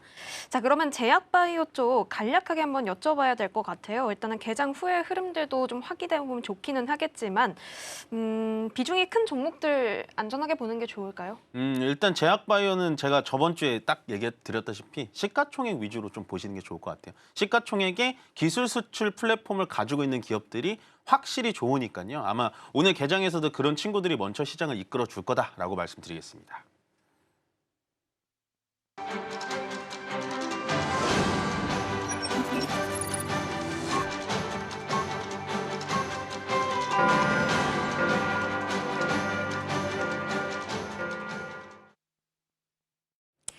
네, 3월 10일 화요일 우리 증시 문을 열게 됐습니다. 일단은 이란 전쟁마저 트럼프의 타코가 나오게 됐죠. 그러자 뉴욕 증시는 빠르게 반등을 시도하게 됐고요. 오늘 이 온기가 우리 시장에도 흐를 것으로 좀 기대가 되고 있습니다. 어제 우리 시장 앞서 말씀드렸다시피 양시장 매도 사이드카에다가 서킷 브레이커까지 이어지는 민감한 그리고 예민한 장세를 좀 이어가게 됐는데요. 오늘은 일단 반등세가 예상되는 상황 속에서 우리는 또 어떤 전략들을 수립해 가야 할까요? 일단은 시장 분위기부터 함께 짚어보도록 하겠습니다. 지수부터 확인해 볼게요. 자, 일단은 코스피 같은 경우에는 우리 시장 프리장에서 계속 상승 출발할 것으로 좀 예상이 되고 있는 상황이었습니다. 양시장 지난주 목요일에도 우리가 이런 상황 한번 확인을 해봤었죠. 연이어서 사이드카와 서킷 브레이커가 나온 이후에 급반등을 하는 모습, 오늘도 마찬가지로 같은 양상 보입니다. 코스피는 5%대의 상승세, 코스닥은 4%대의 급등세 나오게 되면서요. 코스피는 5,500선을 빠르게 회복해주는 모습들이 펼쳐지고 있습니다. 자, 그렇다면 다음으로는 시가총액 상위주들의 움직임도 한번 체크해 보도록 하겠습니다. 네, 일단 어제와 정말 반대되는 양상이네요. 어제는 우리가 개장하면서 시가총액 상위 종목 5가지가 모두 파란불을 켜는 모습들을 확인해 봤었는데 오늘은 모두 빨간불을 짙게 띄고 있습니다. 반도체 투톱의 움직임도 굉장히 탄력적입니다. 일단은 삼성전자는 8%대, 하이닉스는 9%대의 상승 출발을 시도하고 있고요. 지금 윗꼬리가 약간은 달려있는 상태들이 연출이 되고 있습니다. 삼성전자 18만 전자 회복을 해줬고요. SK 하이닉스는 빠르게 91만 원 선까지 치고 올라왔습니다. 마찬가지로 현대차도 5%대의 반등 시연해주고 있고요. LG 에너지 솔루션까지 3.48% 오르게 되면서 37만 2천 원에서 문을 열고 있습니다. 자, 그렇다면 코스닥 시가총액 상위도 함께 살펴보시죠. 네, 마찬가지로 5가지 종목 모두 지금 빨간불 켜고 있는 상황입니다. 오늘 코스닥 시가총액 상위주들의 움직임이 굉장히 많이 탄력적이네요. 특히 2차 전지주들 에코프로, BM 모두 상승 탄력을 강하게 뽑아내주고 있으면서 에코프로는 5%대, BM은 3%대의 반등세 나오고 있습니다. 바이오주들도 오늘 아무래도 코스닥 액티브 ETF가 출시되다 보니까 기대감들이 많이 유입되는 모습이 나타나면서 지금 알테오젠이 2위 자리를 탈환하는 모습들이 나오고 있습니다. 38만 2,500원에서 움직이고 있는 모습 연출이 되고 있고요. 마지막으로 레인보우 로보틱스까지 5.68%의 강세 흐름 나타냅니다. 자, 그럼 이어서 수급 상황도 한번 체크해 보도록 하겠습니다. 코스피 매매 동향으로 이동해 볼 텐데요. 일단 요즘 우리가 눈여겨봐야 할 지점들은 수급의 이동입니다. 일단 어제 외국인과 기관이 함께 덜어내면서 마무리를 해줬는데요. 외국인이 매수 포지션에 일단 위치하고 있습니다. 개인도 함께 여전히 오늘 시장에서도 사는 흐름들을 보여주고 있습니다. 자, 그렇다면 코스닥 매매 동향으로 한번 이동해 보도록 하겠습니다. 코스닥 매매 동향에서는요, 외국인과 기관이 파네요. 사실 우리가 코스닥 ETF 출시로 인해서 수급의 기대감을 좀 확인해 볼 수가 있었던 것 같은데 일단은 오늘 하락세로 출발하고 있다는 점 체크가 되고 있고 개인 같은 경우에는 담아가는 흐름을 선택하고 있습니다. 자, 추가적인 수급 상황들은 우리가 계속 이어서 체크를 해봐야 될 것 같고요. 전문가님, 우리가 이제 이렇게 오늘 시장 또 개장을 하게 됐는데 오늘 분위기는 좀 어떻게 보고 계실까요? 일단은 반도체 중심의 시장이 좀 올라가고 있고 다행인 건 뭐 5,500포인트를 한 번에 회복하고 있지는 못하지만 어쨌든 5,300포인트 후반까지는 좀 단번에 일단은 갭상승으로 좀 끌어올리고 있습니다. 좀 그나마 하루 만에 반등을 해줘가지고 좀 다행이긴 한데 일단은 제가 말씀드렸다시피 계속 시장이 좋은데 이렇게 좀 자꾸 주의 사인을 드리는 이유가 뭐냐면 오늘 만약에 5,500포인트를 뚫어서 5,600포인트, 700포인트까지 갭을 한 번에 메꿔준다면 이럴 때는 오히려 현금 비중을 좀 늘리시는 게 좋아요. 그러니까 시장이 앞으로 떨어질 거다, 앞으로 좋지 않아서 현금 비중을 얘기 드리는 게 아니라 지금 보시면은 이란과 미국 간의 지금 중동 전쟁이 아직 끝난 건 아니에요. 트럼프 대통령이 뭐 이제 종전을 하겠다 뭐 이런 식으로 얘기는 했지만 아직도 유가는 80달러 위쪽에서 왔다 갔다 하고 있기 때문에 지금은 안심할 상황은 아닙니다. 그래서 어제처럼 급락의 장이 또 다가올 수가 있기 때문에 만약에 우리가 저번 주에 제가 말씀드렸다시피 현금 비중을 10%를 가지고 있었다면 어제 급락장에서 흔들리는 일이 없었을 거예요. 오히려 매수를 좀 해볼까라는 용기까지 가져볼 수 있으셨기 때문에 지금은 하루 올라간다고 해서 상승세가 연속성으로 이어지진 않습니다. 그래서 그만큼 대외 변수에 대해서 많이 움직여지고 있고 아직 그렇다고 해서 호르무즈 해협이라고 하는 유가 관련된 그런 해협이 정확하게 지금 뚫려가지고 우리나라가 수입을 완벽하게 하고 있는 상태는 아니기 때문에요. 오히려 오늘 같은 급등을 이용해가지고 현금화를 시켜놓는 게 훨씬 더 좋다라는 생각을 합니다. 그래서 지금은 시장을 무조건 상승 베팅, 무조건 하락 베팅 이게 아니고요. 내 마음이 좀 불편하다라고 하신다면 현금 비중을 좀 더 늘려놓으시고 난 그래도 시장은 어느 정도 좀 운영하면서 갈 거야 라는 분들마저도 저는 현금 비중은 무조건 10%는 최소한 가져가야 된다라고 말씀을 좀 드리고 싶고요. 역시나 반도체 중심의 시장이 좀 올라가다 보니까 코스피가 코스닥보다는 좀 강한 흐름 보여주고 있습니다. SK하이닉스도 어저께 떨어진 것만큼 오늘 다 올라가고 있고 그 뒤로 한미반도체, SK스퀘어, 삼성전자 그러니까 지금 코스피 200의 상승 종목들 1위부터 4위가 다 반도체라고 보시면 될 것 같고요. 그 외에는 일단은 코스닥으로 좀 넘어가자면 역시나 코스닥 액티브 ETF 관련된 종목들이 오늘 굉장히 세게 올라가고 있습니다. 성호 하이텍이라고 하는 종목은 아마도 ETF에 편입될 거라고 예상하지 못했던 종목이기 때문에 오늘 지금 개장하자마자 거의 뭐 25% 이상으로 올라가고 있고요. 그 밑으로 뭐 보로노이, 코나이, 코나이 같은 경우도 아마도 ETF에는 참전을 못할 것이다 라는 예측들이 좀 많이 나왔기 때문에 좀 올라가지고 있다라고 보시면 될 것 같고 그 외에는 이제 우주항공 쪽에 대해서는 많이 지금 관심 받기였는데 우주항공도 ETF의 비중이 한 17%죠. 17% 정도 포함된다라는 얘기가 나오고 있으니까 우주항공 쪽까지 괜찮은 흐름 보여주고 있다. 다만 제가 계속 말씀드리고 싶은 건 오늘의 반등이 전 나빠서 말씀드리는 게 아니라 반등이 들어올 때는 어느 정도 현금 비중을 꼭 가져가셔라 라고 말씀드리겠습니다. 네, 일단 오늘의 반등이 조금은 우리에게 웃음을 가져다 줄 수는 있겠지만 일단은 현금화하는 과정이 가장 중요하고 우리가 너무 섣부르게 어떤 전략들을 빠르게 수립하는 것은 지양해야 할 것 같습니다. 자, 앞서서 우리가 제약바이오에 대한 이야기를 너무 짧게 들은 것 같아서요. 연장선으로 좀 더 여쭤보도록 할게요. 일단 제약바이오 계속해서 ETF에 대한 기대감 얻어가고 있는데 우리가 특히나 봐야 할 파이프라인이 뭐가 있을까요?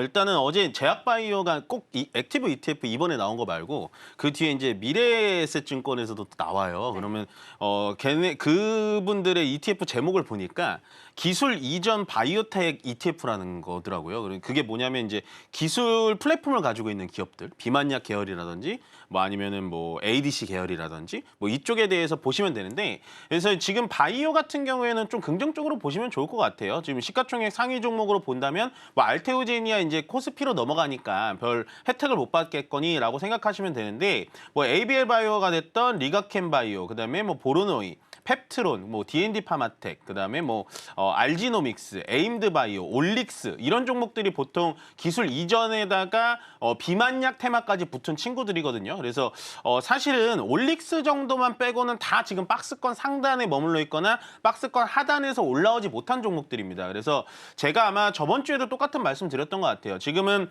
ETF, 액티브 ETF에 나는 좀 수혜를 받고 싶어서 바이오 종목을 사고 싶은데 뭘 사야 되나요? 라는 질문들이 굉장히 많은데, 그런 분들은 제가 쉽게 말씀드렸죠. 시가총액 1위부터 한 20위까지 있는 바이오 종목 아무거나 잡으셔도 액티브에 거진 다 들어가고 있으니까, 거기에 내가 만약에 뭐 항체 접합 약물체를 관심이 있다라는 분들은 뭐 ABL 바이오나 리가켄 바이오 뭐 이쪽을 잡으시면 되고, 아니면 비만약 쪽을 좀 잡고 싶다라는 분들은 D&D 파마텍이라든지 뭐 펩트론 같은 종목 잡으시면 되고, 아니면 RNA 쪽을 좀 나는 관심이 있다. 뭐 단백질 그 접합체죠. RNA 쪽을 잡고 싶다라는 분들은 올릭스라든지 뭐 알지노믹스 뭐 이쪽으로 잡으시는 게 좋아 보인다라고 말씀드릴게요. 네, 지금 답변을 해주시는 동안 코스피 쪽에서 이번 달 들어서 두 번째 매수 사이드카가 발동이 됐네요. 이렇게 지금 불확실성이 약간이라도 거치게 된다면 또 민감하게 반응하면서 반등에 튀어오르는 모습들 계속해서 우리가 체크해 볼 수가 있겠습니다. 자, 좋습니다. 그러면 저희는 다음 질문으로 이어가 보도록 할 텐데요. 우리가 액티브 얘기를 계속 하게 된다면 코스닥 쪽에서도 또 주도해주고 있는 게 2차 전지죠. 이쪽에 우리가 관련해서도 좀 수혜를 기대해 볼 수가 있겠습니다. 그렇다면 이 시점을 계기로 우리가 에코프로 쪽을 보는 시선들이 달라져야 하는지, 아니면 2차 전지는 여전히 이 코스피 쪽의 대장주를 바라보는 게 맞는지 한번 여쭤보겠습니다. 일단은 2차 전지도 제가 정확하게 수치는 기억 안 나는데 ETF에 13% 내지 17%가 담기더라고요. 네. 근데 일단은 2차 전지는 딱 구분해서 보시는 게 좋을 것 같아요. 내가 만약에 ETF, 그러니까 액티브 ETF에 관심이 있어서 코스닥을 사고 싶다. 그런 분들은 에코프로 사셔도 됩니다. 근데 에코프로 그룹주들이 지금 많이 올라왔잖아요. 네. 그게 사실은 에코프로 그룹주들이 뭘 잘해서 올라온 게 아니라 ETF 자금들이 몰려오다 보니까 수급에 의해서 올라갔다라고 생각을 해주시면 돼요. 그렇지만 뭐 회사가 나쁘다라고 표현드리는 건 아닙니다. ETF, 그러니까 코스닥 ETF 쪽의 자금들이 나는 긍정적으로 보인다라는 분들은 에코프로 그룹주를 가져가셔도 좋은데, 제 의견은 좀 달라요. 그러니까 에코프로가 나쁘고 코스피에 들어가 있는 삼성 SDI, LG엔솔, LNF가 좋다라는 건 아닙니다. 그렇게 착각은 안 하셨으면 좋겠어요. 근데 제가 보는 관점은 현재 코스피에 있는 2차 전지가 조금 더 성장 발전성이 있다라고 보여집니다. 왜 그러냐면 일단은 지금 유가 관련돼 가지고 전쟁이 일어났잖아요. 그렇게 된다면 앞으로 뭘 하겠습니까? 이제는 기름 에너지보다는 약간은 신재생 에너지라든지 우리가 발전시킬 수 있는 원전이라든지 우리가 자가적으로 대체할 수 있는 대체 에너지 쪽에 수급이 몰릴 가능성이 커요. 그러면 원전이 됐던 태양광이 됐던 수소 연료 전지가 됐던 풍력이 됐던 뭐가 항상 따라가야 되냐? ESS가 따라가야 됩니다. 왜? 태양광이 비춰줄 때 에너지를 모아놔야 되는 저장소가 필요한데요. 그게 바로 ESS입니다. 그래서 저는 이번 중동 사태가 마무리가 되건 아니면 뭐 장기화가 되건 상관없이 앞으로 ESS 쪽에 대해서는 충분한 모멘텀이 계속해서 나올 수 있다고 보기 때문에 ESS의 대장주는 역시나 LG엔솔 보시면 될 것 같고요. 지금 삼성 SDI도 계속해서 ESS 쪽에 퍼포먼스를 나타내고 있고, 거기다가 ESS 쪽에 단독으로 양극재를 납품할 수 있는 LNF까지 꼭 보셔라라고 정리 드리겠습니다. 2차 전지 쪽에서는 ESS 중심의 좀 무게를 많이 두는 전략들 한번 체크해 주셨습니다. 자, 그런데 지금 탄력적으로 움직이는 섹터들을 한번 살펴보니까요. 로봇주가 오늘 움직임이 좀 활발합니다. 오늘 노란봉투법이 시행되는 날이기도 한데 이에 좀 반응을 하는 걸까요? 아무래도 그런 영향도 좀 있기는 한데 로봇주가 우리가 얘기 안 한 지 한 3주 된 것 같죠. 네. 좀 많이 쉬었죠. 네. 이게 추세를 꺾이지 않으면서 좀 많이 쉬었기 때문에 로봇주들은 좀 갈 수밖에 없을 것 같아요. 왜냐하면 앞으로 미래 산업의 먹거리일 수밖에 없고 방금 얘기하셨다시피 노란봉투법에 대해서 어느 정도 좀 영향이 있어서 로봇주는 가는 거는 전 당연하다라고 보여지고요. 거기다가 지금 코스닥이 어쨌든 분위기가 좀 좋잖아요. 그러면 코스닥의 또 한 축을 담당하는 것도 로봇이기 때문에 오늘 좀 상승하는 것 같고 마지막으로 로봇도 액티브 ETF 자꾸 말씀드리지만 로봇도 7%, 10% 정도 액티브 ETF에 담겨져 있습니다. 그렇기 때문에 어느 정도 로봇도 이 종목도 편입이 되네 라는 수급으로 인해서 올라가는 것 같다라는 말씀을 드리고 싶고요. 결국엔 로봇주 같은 경우도 저는 앞으로도 계속해서 긍정적으로 보시는 게 좋다라고 말씀드리겠습니다. 네, 노란봉투법 이런 정책적인 움직임은 물론이고 우리가 또 코스닥의 한 축을 형성하는 게 또 로봇이다 보니까 지금 액티브 ETF 기대감으로 마찬가지로 함께 움직이고 있는 듯합니다. 자, 그렇다면 우리가 지금 전쟁이 일단 불확실성이 약간은 해소되긴 했지만 아직 끝나지는 않은 상황이죠. 이러한 국면 속에서 대체 에너지를 찾는 움직임들이 좀 활발한 상황입니다. 그러면서 외국인들이 어제 좀 어느 쪽을 담았는지 이렇게 확인해 봤을 때는 원전 그리고 건설의 연결고리까지 가지고 있는 종목들을 담았단 말이죠. 그런데 전쟁이 끝나더라도 이 에너지에 대한 가치나 중요성은 식지가 않을 겁니다. 그렇다면 이쪽에서의 전략 지금부터 어떻게 좀 세워보면 좋을까요? 지금부터 준비하시는 게 좋을 것 같아요. 왜냐하면 이제 전쟁이 한번 일어났지만 또 안 일어난다라는 보장은 없기 때문에 이제는 중동 쪽의 호르무즈 해협 말고 다른 루트로 좀 뚫어봐야겠는데 라고 얘기하겠죠.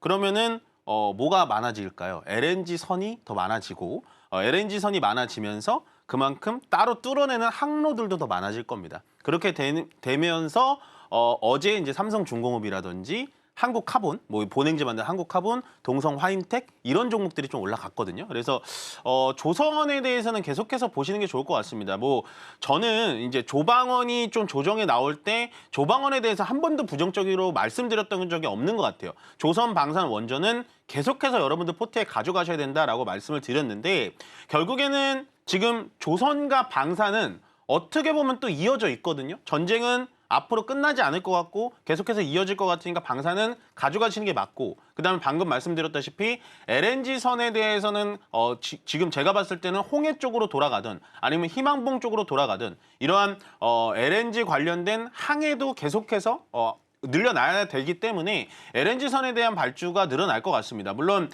우리나라가 지금 컨테이너 선이라든지 벌크 선도 잘 만들긴 합니다만 중국에 많이 밀려 있는 상태예요. 보통 10대가 발주가 나오면 9대가 중국 쪽으로 발주가 끌려가는데 다만 이 고부가 가치 선이라고 불리는 LNG 선에 대해서는 우리나라가 중국을 거의 뭐 압도는 아닙니다만 그래도 우리나라가 굉장히 수주를 잘 받고 있기 때문에요.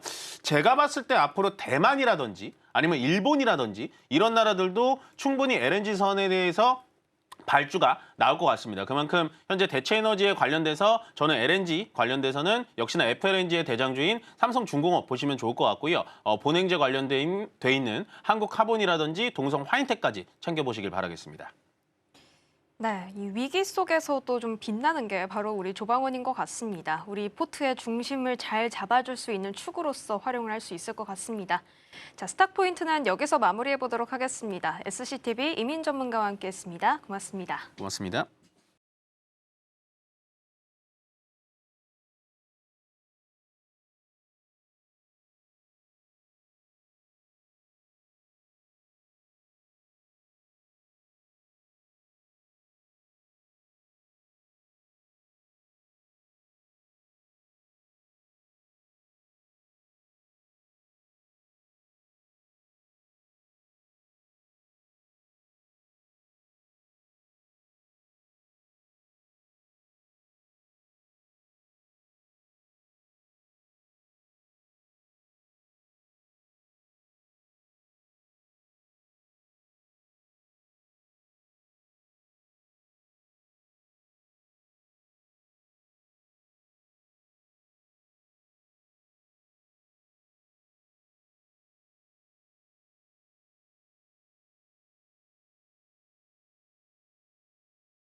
네, 계속해서 캐스팅콜로 이어가 보도록 하겠습니다. 오늘 도움 말씀에는 KM투자파트너스 김성훈 대표 자리해 주셨습니다. 대표님 어서 오세요. 네, 안녕하세요. 네, 다행히 시장이 좀 안정세를 찾은 모습 속에서 대표님과 이야기를 나누게 됐습니다. 지금 벌써 양시장 5%, 3% 넘게 상승을 좀 하고 있는 분위기가 나타나고 있고요. 코스피에서는 앞서 보셨다시피 매수 사이드카가 발동이 되기도 했습니다. 일단 오늘 분위기가 나쁘진 않습니다. 어떻게 해석을 좀 붙여볼까요? 네, 오늘 사실 시장에서는 기대감들이 굉장히 높아졌던 뭐 코스닥의 액티브 ETF의 출시 기대감들이 좀 있었는데 그래도 어제 이제 장 막판이죠. 국내 증시의 장 막판에서 G7 비축류에 대한 방출 이 논의가 있을 수 있다라고 하면서 일단 WTI 기준으로 오늘 이제 지금 이 실시간으로 보니까 $90 이하로 좀 네. 하락한 모습을 보여주고 있으면서 유가가 하락하니까 또 환율도 조금 안정화를 찾는 모습들을 보여주면서 오늘 코스피 중심으로 외국인들의 또 매수세가 조금 확인이 되는 모습을 보여줬지만 뭐 아직까지 안정화에 대한 기대감들은 뭐 크게 지금 보여주고 있다라고 아직까지 단언할 수는 없지만 그래도 지난주에 이제 대만 증시, 한국 증시에서 자금 유출이 좀 크게 있었거든요. 그래서 그 부분들을 좀 만회할 수 있는 자금 유입이 좀 기대가 될 수 있는 모습들은 우리가 좀 증시 이제 통해서 또 네. 기대감들이 좀 높아질 수 있다. 그리고 야간 선물이 좀 맞아요. 또 한번 올랐죠. 급등을 했거든요. 지난주 수요일에 이어서 또 야간 선물 반등이 나오면서 지수가 이제 뭐 W자형 아니면은 V자형에 대한 또 흐름들 예상을 하는데 뭐 개인적으로는 W자형의 좀 안정적인 흐름을 보여줄 것이라고 생각이 되고 있는 상황이고요. 일단 국내 증시 같은 경우는 그동안에 과열을 좀 이제 시켜주는 게 필요했는데 단순히 수급적인 이제 공백이 아닌 실물 경기에 대해서 위협하는 악재라서 좀 부담감이 큰 모습은 일부 있습니다. 그래서 지금 시장이 스타트가 굉장히 좋은 상황인 것은 맞지만은 그래도 가장 큰 것은 개인들의 매수세가 아닌 외국인들이 이제 5,000선 포인트 초중반에서 또 다시 우리나라에 대한 또 코스피 시장에 대한 비중을 좀 높여줄 수 있는지가 아마 관전 포인트가 되지 않을까라고 보고 있습니다. 네, 일단 전반적인 분위기 먼저 확인을 좀 해봤고요. 다행히 달러원 환율도 뭐 여전히 높은 수준이지만 그래도 한 1,470원대까지 전일 대비해서는 좀 하락하는 모습들 확인되고 있습니다. 좀 안정적인 시장을 찾아갈 수 있을지 기대해 보면서 일단 외국인과 기관 쪽에서는 어떤 종목들을 담아가고 있는지 순매수 상위단 먼저 확인해 보겠습니다. 먼저 첫 번째로 외국인 쪽에서는 네이버를 1위 종목으로 담고 있고요. SK 스퀘어가 2위 종목입니다. 그런데 외국인과 기관 쪽에서 양쪽 모두 순매도를 확인해 보면 삼성전자랑 SK 하이닉스가 모두 상단에서 확인이 되고 있는데요. 반대로 외국인은 SK 스퀘어를 담아가고 있는 부분들 확인되고 있고요. 한미약품과 셀트리온 같은 종목들, 제약 바이오 종목들도 체크가 됩니다. 기관 쪽에서는 어제 좀 잘 갔었던 포스코 인터내셔널도 눈에 띄고요. 삼성전자 대신에 삼성전자 우선주도 자리를 하고 있다라는 부분 챙겨보겠습니다. 의외로 네이버가 눈에 띄어서 같이 좀 보도록 할 텐데요. 전일에 외국인 순매수 1위 종목이 네이버였고요. 오늘도 가수급이긴 합니다만 1위 종목으로 일단 잡히고 있습니다. 오늘은 다 오르고 있으니까 눈에 좀 덜 띄긴 하는데 어제는 시장이 눌리고 있음에도 불구하고 외국인이 담아갔기 때문에 체크가 좀 필요하지 않을까 싶습니다. 트리거를 기대하고 있는 것 같아요. 근데 어떤 부분들을 우리가 좀 찾아보고 기대해 볼 만한 요소들이 좀 있을까요? 결국 네이버를 하락시켰던 요인들은 실적도 있었고 4분기가 예상보다 좀 아쉬웠던 실적을 발표를 하면서 기존에 있었던 독자 파운데이션 모델에서 AI와 관련된 모델 기준에 부합하지 못하면서 국가대표 AI 좀 탈락을 시키면서 사실 투자 심리가 굉장히 하락을 했거든요. 근데 네. 상대적으로 보면 대형주단 안에서 또 AI에 관련된 소프트 기업 중에서도 네이버와 관련돼서 사실 이제 투자자들의 기대감은 굉장히 높아졌던 건 사실인데 그리고 이제 두나무와의 합병 관련돼서는 또 자본시장 통합법에 의해서 또 지분율에 대해서도 사실 합병에 대한 기대감이 조금 더 이제 감소될 수 있는 가능성들이 조금 있었거든요. 그러면서 합병이 무산되는 거 아니냐라고 했는데 일정 부분 이제 기준을 좀 충족시키면서 또 합병에 대한 기대감들은 향후에도 계속 높아지는 상황이고 그리고 가상화폐와 관련돼서 네이버가 굉장히 좀 두각을 나타냈던 반면에 오히려 비트코인 시장이 굉장히 불안정한 흐름들을 보이면서 네이버도 같이 조금 하락하는 모습들이 보여줬는데 지금으로서는 사실 낙폭이 조금 과대됐 반등했다는 측면에서 저는 뭐 개인적으로 기술적 반등으로 좀 생각을 해야 되지 않을까라고 보고 있고요. 뭐 기대감은 충분한 반면에 오히려 차트 흐름들을 보시면은 뭐 시기열적으로도 굉장히 많이 좀 하락을 했다는 부분들. 그래서 네이버는 일단 차트 흐름 패턴으로 봤을 때는 20만 원대 중후반까지 반등을 하지 못하면은 사실 매물벽이 굉장히 좀 두텁게 쌓여 있다고 보시면 될 것 같아요. 그러면 20만 원 중후반을 잘 뚫어내는 게 좀 중요해 보이고요. 일단 오늘 시장에서는 좀 오르고 있는 상황이긴 합니다만 기술적 반등 정도로 낙폭이 과대했었기 때문에 그렇게 해석을 좀 붙여보겠습니다. 그리고 기관 쪽 1위 종목으로는 포스코 인터가 잡히고 있습니다. 어제 이제 인플레 방어적인 성격으로서 주목을 받았습니다. 결과적으로 지수 인버스적인 성격이 있다 보니까 지수가 회복을 하면서 상승분도 일정 부분 좀 반납하는 부분들도 체크가 됐었는데요. 어제 이어서 오늘도 기관 쪽에서 일단 주목을 하고 있고 오늘은 시장이 올라서 그러는지 일단 하락하고 있긴 합니다. 근데 그럼에도 불구하고 우리가 추가적으로 주목해 볼 만한 매력도가 있는 상황이에요?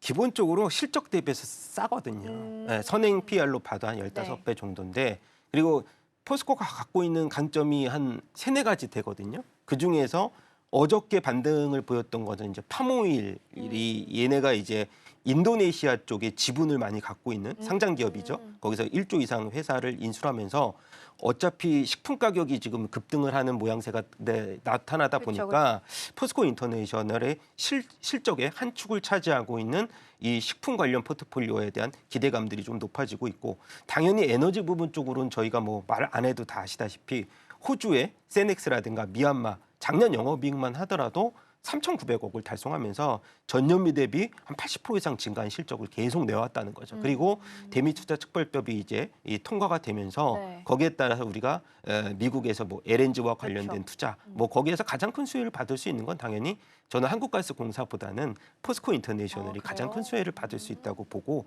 그래서 아마도 지금 어저께 85,900원 고점을 찍고 좀 하락을 했지만은 밀리는 폭이 그렇게 오늘 보니까 크지 않거든요. 그래서 오히려 수급적인 역할로 봐도 아마 일정 부분 좀 매도세가 나오면 그것을 잡으려고 하는 기관 매수 자금들이 지금 유입이 되지 않았나라고 보고 있어서 포스코 인터내셔널은 뭐 밸류도 싸고 또 성장성도 굉장히 좋고 뭐 가스전과 파모일 거기에 뭐 정말 좋은 포트폴리오 과거에는 사실 포스코 인터내셔널 얘기했을 때 그냥 원자재, 원유 종합 상사로만 많이 알고 있었지만은 지금은 복합 발전과 히토류 생산까지 지금 복합적으로 다 갖고 있는 산업이라서 어찌 보면은 중국의 히토류 제조에 관련돼서 또 반사이익을 받을 수 있다라는 기대감들도 있을 것 같아요.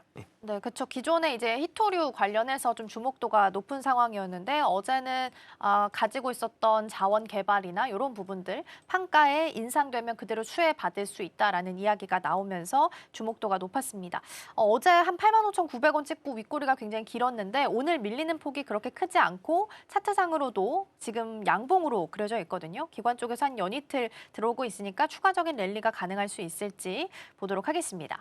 자, 그럼 넘어가서 오늘 시장 안에서는 어떤 테마들이 움직이고 있는지 체크해 보도록 하겠습니다. 사실상 오늘 대다수의 섹터가 오름 세션을 하고 있는데 두 번째까지 같이 좀 열어볼게요. 조선, 방산, 원전 등등 해서 조방원, 주도주는 여전히 힘을 좀 잘 내주고 있는 상황이고요. 반도체 투톱은 이미 프리마켓에서부터 오름세가 컸습니다. 그래서 그 흐름을 그대로 받아가면서 삼성전자가 8%, SK하이닉스 9% 상승하고 있고요. SK하이닉스가 91만 원까지 회복을 해내는 모습들 체크가 되고 있습니다. 소부장도 오늘 액티브 ETF 상장일이기 때문에 전략들 같이 챙겨보도록 하겠고요. 마지막 열어볼게요. 마지막은 2차 전지입니다. 코스닥에서 마찬가지로 액티브 ETF 상장되면 위에 있는 총 상단주 중에 에코프로랑 BM 빼놓을 수가 없죠. 오늘 이제 삼성이랑 타임폴리오 쪽에서 상장을 하게 되는데 교집합되는 종목들 같이 좀 보시면 이 두 종목이 비중이 꽤 높습니다. 15% 정도 차지하고 있어서 이러한 부분들 같이 좀 챙겨보겠고요. 내일 또 이벤트 앞두고 있기 때문에 같이 보도록 하겠습니다. 일단은 다른 테마들 중에 작은 테마들이 움직이는 것 중에 오늘 금 쪽이 보여요. 그래서 금도 짧게 좀 질문 좀 드려보겠습니다. 전쟁 리스크가 오히려 지금 좀 해소가 된 분위기잖아요. 근데 그럼에도 불구하고 오늘 귀금속, 금은 이쪽이 좀 오르는데 이건 어떻게 우리가 봐야 되는 거예요?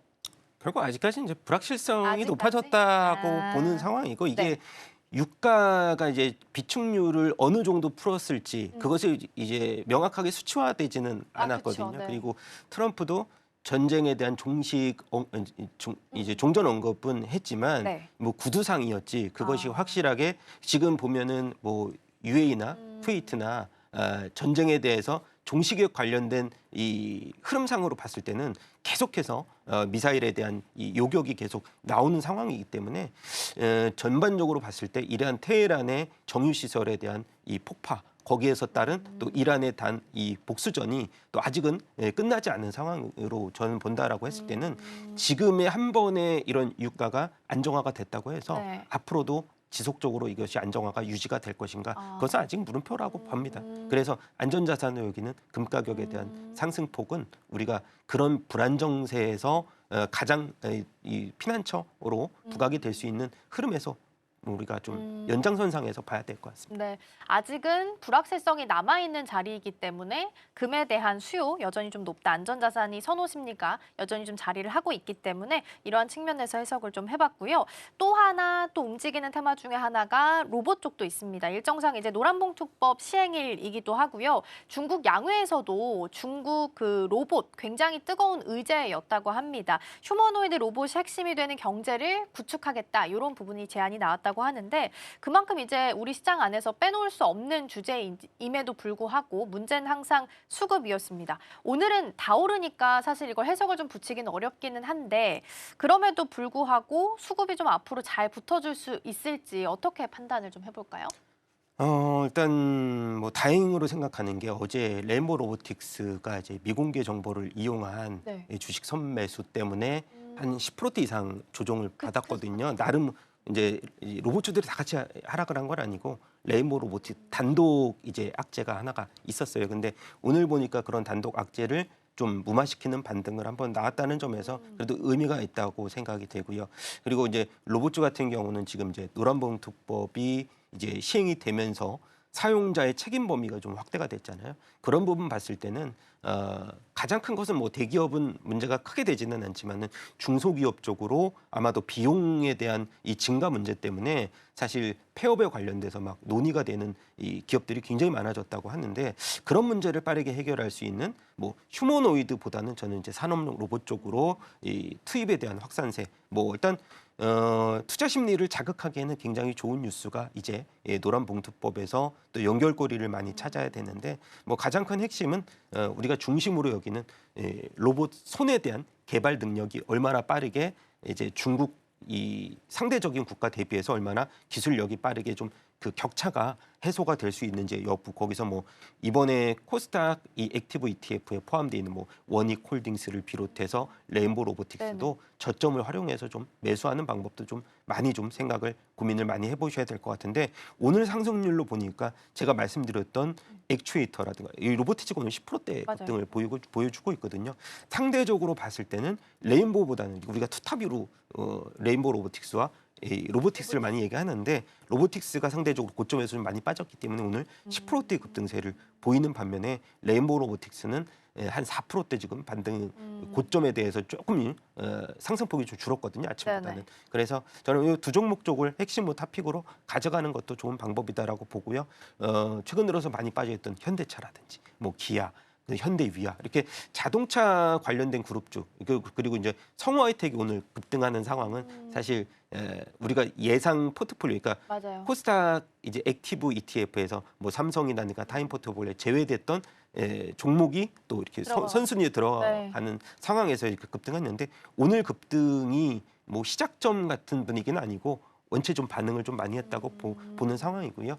그리고 제가 뭐 잠시 액티브 ETF에 설명드리면 액티브지만은 상관계수를 0.7로 유지를 해야 되는 자본시장 통합법의 기준이 있어요. 네. 근데 그럼 0.7이라고 하면은 그러면 코스닥 상위주를 다 포함시켜야지 0.7이 나오냐 그건 아니거든요. 제가 이제 과거에 이 레버카운트 이제 운영력 시절에도 ETF 이제 그 관련 또 이제 부서하고 논의를 많이 했는데 보통 일정 부분의 종목들을 좀 이제 중소형주 뭐 우리가 흔히 잡주라고 하는데 그것을 크게 담지 않으면은 어차피 0.7 상관계수가 좀 나온다고 하니까 굳이 이 코스닥의 상위 종목들을 막 70%로 포함하지 않아도 일정 부분 포함이 되니까 종목들에 대한 관점에서는 이 개별주 중심으로 좀 포트폴리오를 꾸려가는 흐름으로 저희가 생각하셨으면 좋겠습니다. 그러면 로봇주 안에서는 레인보우 로보틱스랑 로보티즈를 대장으로 두고서 좀 움직임을 포착해 보시면 좋을 것 같고요. 액티브 ETF 관련한 내용은 2차 전지에서도 같이 좀 다뤄보도록 하겠습니다. 다음으로는 반도체로 넘어가 볼 텐데 삼성전자랑 하이닉스는 지금 외국인과 기관 쪽의 순매도 1, 2위로 자리를 하고 있고요. 외국인 순매수에서는 SK스퀘어가 확인되고 있고 기관 쪽 순매수에서는 지금 삼성전자 우선주가 확인이 되고 있습니다. 그러니까 본주 말고 그 옆에 있는 주들을 각각 담고 있는 거거든요. 이런 부분에 특별한 이유를 찾아볼 수 있을까요? 저는 이제 만약에 삼성전자 우선주는 최근에 외국인들이 삼성전자를 담지 않고 우선주를 좀 많이 담는 흐름을 계속 보였거든요. 근데 어찌 보면은 과거보다 삼성전자 본주하고의 괴리율이 높아졌기 때문에 상대적으로 좀 저평가된 우선주를 특별한 건 없어요. 뭐 우선주라고 해서 배당을 조금 많이 줘서 그 배당 매력 때문에 외국인들이 담는 것 같지는 않고요.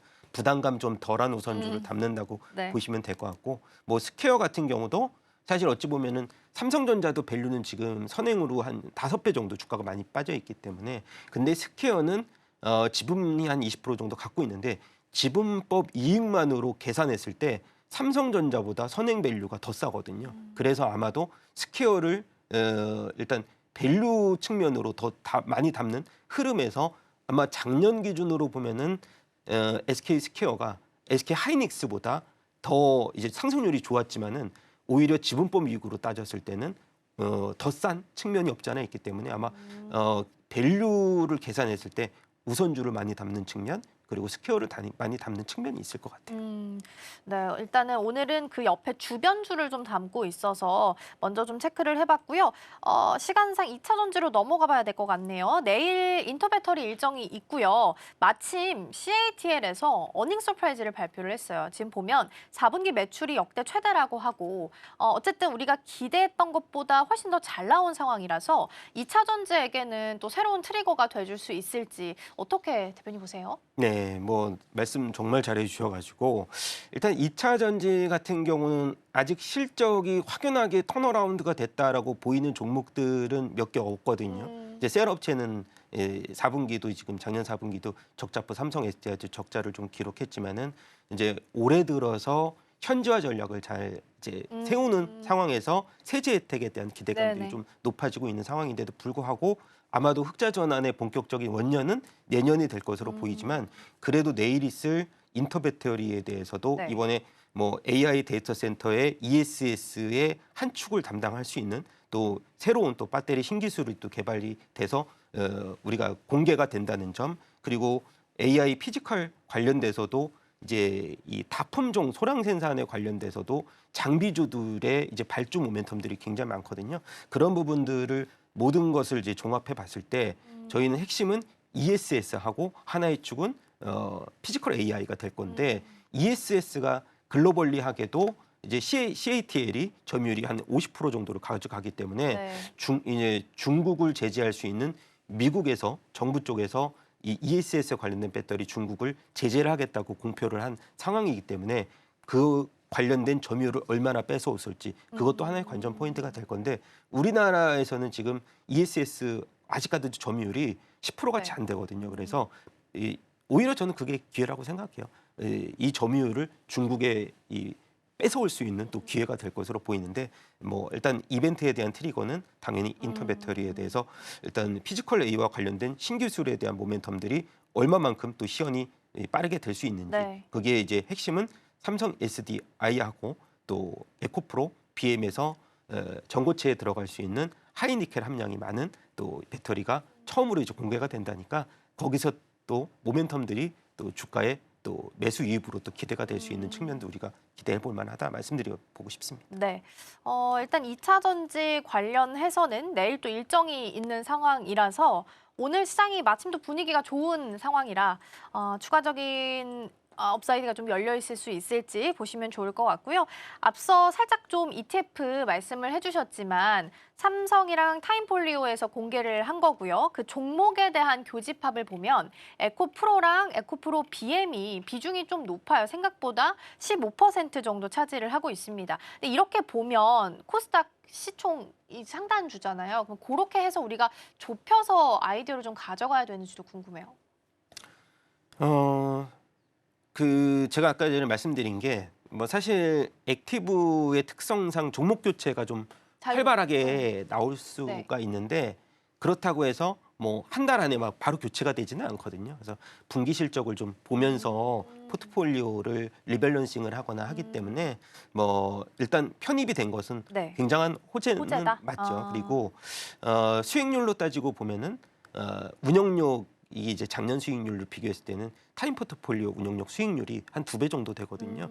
그래서 운영 보수도 그만큼 좀 비싸게 좀 받는데 네. 뭐 개인적으로는 포트폴리오의 좀 구성 흐름보다는 운영은 어떻게 액티브하게 하는지 그걸 봤을 때는 포트폴리오의 매력도는 저는 그래도 타임 포트폴리오 쪽의 매력도가 조금은 높지 않아요. 왜냐하면 지금 어찌 됐건 지수의 부담감이 없는 가격대까지 좀 빠져 있는 종목들이 많거든요. 그래서 보통 오늘이 출시지만 이틀 전부터 담을 수가 있어요. 네. 그래서 아마도 주가가 오늘 반등에 대한 흐름은 오히려 포트폴리오 편입이 이틀 전부터 됐지만은 수익률이 조금 더 공개가 됐을 때 글로벌리하게도 패시브적인 자금들이 오히려 이런 쪽으로 좀 들어올 수 있는 가능성들이 좀 있기 때문에 그런 흐름 내에서 본다면 이 편입된 종목들에 대한 관심은 계속 높아져야 된다. 뭐 바이오주들 편입도 굉장히 많잖아요. 뭐 네. ABL 바이오라든가 맞아요. 일부 종목들 많고 반도체 쪽에서는 파두라든가 새롭게 좀 신규 편입된 종목들에 대한 관심도도 좀 높아질 수 있는 계기가 좀 마련이 많이 된 쪽이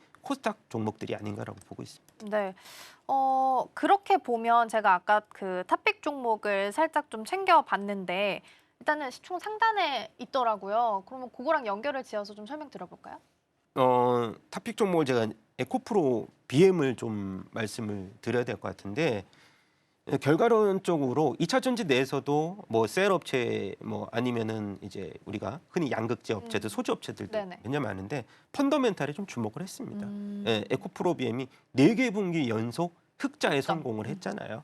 그게 뭐 인도네시아의 지분 투자에 대한 효과도 있었지만은 그리고 4분기 이후에 삼성 SD 하양, 유럽의 전기차용 양극재 판매 회복에서 하나의 우리가 시작점을 찾을 수가 있을 것 같고요. 이번에 헝가리 공장이 가동이 2분기 말부터 시작이 됩니다. 거기에 따른 유럽 매출에 대한 비중이 굉장히 높아질 수 있는 쪽은 당연히 에코프로를 중심으로 한번 보자라는 말씀을 전해드리고 있습니다. 네. 오늘의 탑픽 종목으로는 에코프로 BM 주셨습니다. 오늘 코스닥 시장 살펴봤을 땐 한 2.9% 정도 올라오고 있고요. 어제 시장 굉장히 약했는데도 불구하고 사실 BM이 보합 정도에서 마무리를 했거든요. 오늘도 잘 버텨주면서 한 2% 정도 올라오는 부분들 확인되고 있으니까 같이 챙겨보시죠. 일정 앞둔 상황 속에서 2차 전지 관련주들까지 잘 체크해봤습니다. 대표님과 여기서 인사 나누겠습니다. 오늘 말씀 고맙습니다. 네, 계속해서 우리 시장 어떻게 흘러가고 있는지 시황센터 연결해 보겠습니다. 이정호 앵커. 네, 이 시각 시황센터입니다. 어제 사실 우리 시장은 굉장히 큰 낙폭을 그리면서 마감을 했습니다. 국제유가 쇼크에 이어서 어제 아시아 증시 전반적으로 굉장히 낙폭이 크게 됐는데요. 특히 국내 증시는 양시장 개장 이후에 모두 매도 사이드카가 발동되기도 했고요. 코스피는 올해 들어서 8번째 서킷 브레이커가 발동되는 등 엄청난 하락세를 보이게 됐습니다. 그런데 간밤에 분위기가 조금씩 달라지고 있습니다. 국제 유가가 급락을 했고요. 그리고 뉴욕 증시도 상승세로 방향을 틀게 된 건데요. 트럼프 대통령 발언으로 인해서 투자 심리가 진정되면서 조금씩 투자 심리가 회복되는 모습들이 나오게 됐습니다. 사실 역대급 변동성을 보여주고 있던 우리 시장이었는데 오늘 우리 시장에서는 다시 한번 반등의 힘을 좀 보여줄 수 있을지 지수부터 확인해 보겠습니다. 네, 오늘 코스피와 코스닥 모두 강한 빨간 불기둥 세우면서 출발하고 있습니다. 코스피 같은 경우에는 오늘 5.6%가량 상승하면서요. 5,545선에서 거래가 되고 있고요. 코스닥도 3.36%가량 상승하면서 오늘은 1,139선에서 움직이고 있습니다. 다음으로 수급 상황도 체크해 보도록 하겠습니다. 먼저 코스피 시장인데요. 어제 코스피 시장에서는 외국인이 3조 원가량 물량을 덜어냈고요. 그리고 개인은 4조 원 넘게 저가 매수세가 유입이 됐는데요. 오늘은 반대되는 모습들이 나오고 있습니다. 우선 메이저 주체들 모두가 물량을 담아내고 있습니다. 우선 외국인이 4,700억 원, 그리고 기관도 3,000억 원가량 물량 담아내고 있고요. 오늘은 반면에 개인이 차익 실현에 나서는 움직임들이 포착되고 있습니다. 개인이 7,400억 원가량 매도 우위 보이고 있습니다. 다음으로 코스닥 시장도 분위기 확인해 보겠습니다. 네, 우선 코스닥 시장에서는 외국인만이 현재 팔아치우고 있습니다. 외국인이 2,800억 원가량 매도 우위 보이고 있는 가운데 오늘 코스닥 시장에서는 개인과 기관이 동반 매수세 보여주고 있습니다. 다음으로 업종별 흐름 코스피 시장부터 확인해 보도록 하겠습니다. 네, 우선 코스피 오늘 상승하고 있는 업종 어제와 굉장히 다른 온도들을 모두 보여주고 있습니다. 우선 전기전자가 8.45%가량 굉장히 큰 상승폭 보여주고 있습니다. 그 뒤이어서 기계가 6%, 제조업도 마찬가지로 6%대 상승세 보여주고 있고요. 오늘은 건설업과 전기가스업 그리고 그동안 굉장히 지지부진했던 증권까지도 오늘 5% 가까운 상승 탄력 보여주고 있습니다. 다음으로 하락하고 있는 업종도 확인해 보겠습니다. 네, 우선 하락하는 업종 대신에 코스닥 시장으로 넘어가서 확인해 보겠습니다. 네, 코스닥 시장인데요. 마찬가지로 전반적으로 오늘 모든 업종들의 분위기가 굉장히 좋습니다. 기계장비가 현시가 5%, 그리고 일반 전기전자도 마찬가지로 5%가량 빨간불 켜내고 있고요.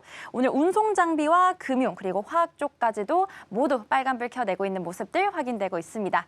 다음으로 거래대금 상위 종목들 코스피 시장 확인해 보도록 하겠습니다. 우선 뉴욕 증시에서는 반도체주가 다시 한번 증시를 강하게 밀어 올려준 모습들이 확인이 됐습니다.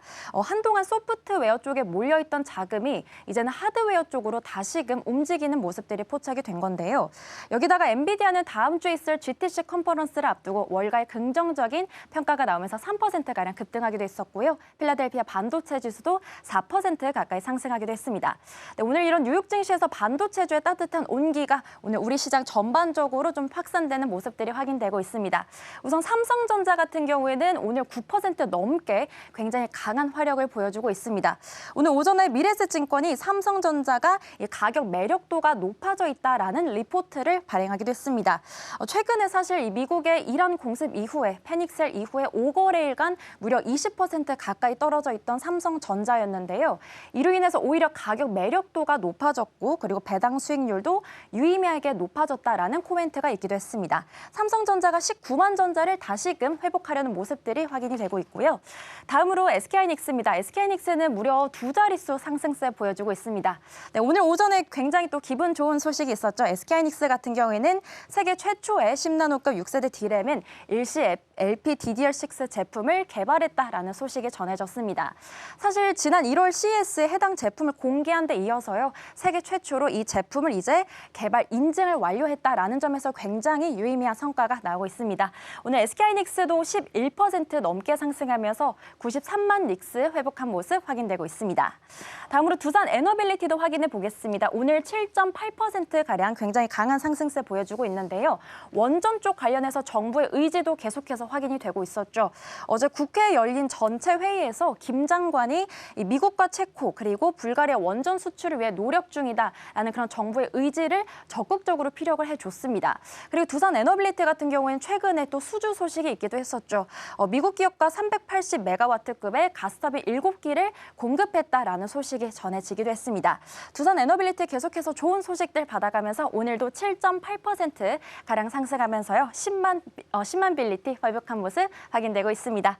네, 다음으로 K뱅크 확인해 보겠습니다. 최근에 상장하고 좀 지지부진한 흐름을 보였는데 오늘은 다시 한번 두 자릿수 상승률 14%가량 상승하고 있고요. 하나시스템은 4%대 차익 실현 매물이 출회되고 있는 모습들이 확인되고 있습니다. 네, 다음으로 코스닥 시장으로 넘어가 보도록 하겠습니다. 네, 오늘 코스닥 시장에서는 우선 굉장히 눈여겨봐야 될 소식이 있습니다. 코스닥 핵심 성장주에 투자하는 액티브 상장지수 펀드가 출시가 되면서 코스닥 쪽으로 시장의 시선이 굉장히 쏠리고 있습니다. 우선 첫 번째 종목 같은 경우에는 우리 기술이 현재 19%가량 상승하면서요. 2550원에 거래가 되고 있는 모습들이 확인이 되고 있고요. 그 뒤를 이어서 테크윈과 엑스비스는 현재 하락권에 위치했습니다. 테크윈은 2.5% 가까이 그리고 엑스비스도 현시가 6.74%가량 빠지고 있는 모습 확인되고 있습니다. 네, 에코프로가 계속해서 상승 탄력 좋습니다. 오늘 4.88% 상승하고 있는데요. 이제 곧 열리게 될 행사죠. 인터배터리에서도 에코프로의 활약들이 기대가 되고 있는데요. 2차 전지에 이어서 계속해서 이어진 수혜와 함께 에코프로 BM까지 오늘도 굉장히 상승세가 눈여겨봅니다. 네, 다음으로 성우전자까지 오늘은 20.39%가량 상승하고 있는 모습들이 확인되고 있습니다. 네, 다음으로 코스피 시가총액 상위 종목들 움직임까지 확인해 보겠습니다. 네, 우선 1위에서 6위까지 먼저 확인해 볼 텐데요. 오늘 전반적으로 굉장히 화력이 좋죠. 우선 반도체 투톱이 코스피 지수를 강하게 이끌어주고 있습니다. 삼성전자가 19만 전자 다시 한번 되찾게 됐네요. 현시가 9.86% 상승하고 있고요. SK하이닉스도 계속해서 상승폭 키워나가고 있습니다. 현시가 11.6%가량 상승하면서요. 93만 3천 원 거래가 되고 있습니다. 네, 사실 어제 현대차 기아도 굉장히 많이 빠지게 됐었죠. 이 중동 전쟁이 장기화가 된다면 이쪽에 굉장히 큰 파이를 차지하고 있던 우리나라 자동차 업계도 큰 어떤 우려가 될 거다라는 소식으로 인해서 현대차 그리고 기아도 모두 큰 폭으로 빠지게 됐는데 오늘은 일정 부분 다시 만회하는 모습들이 확인되고 있습니다. 현대차도 5%대 상승불 켜지고 있고요. 삼성전자 우도 현시가 8%가량 상승불 켜주고 있습니다.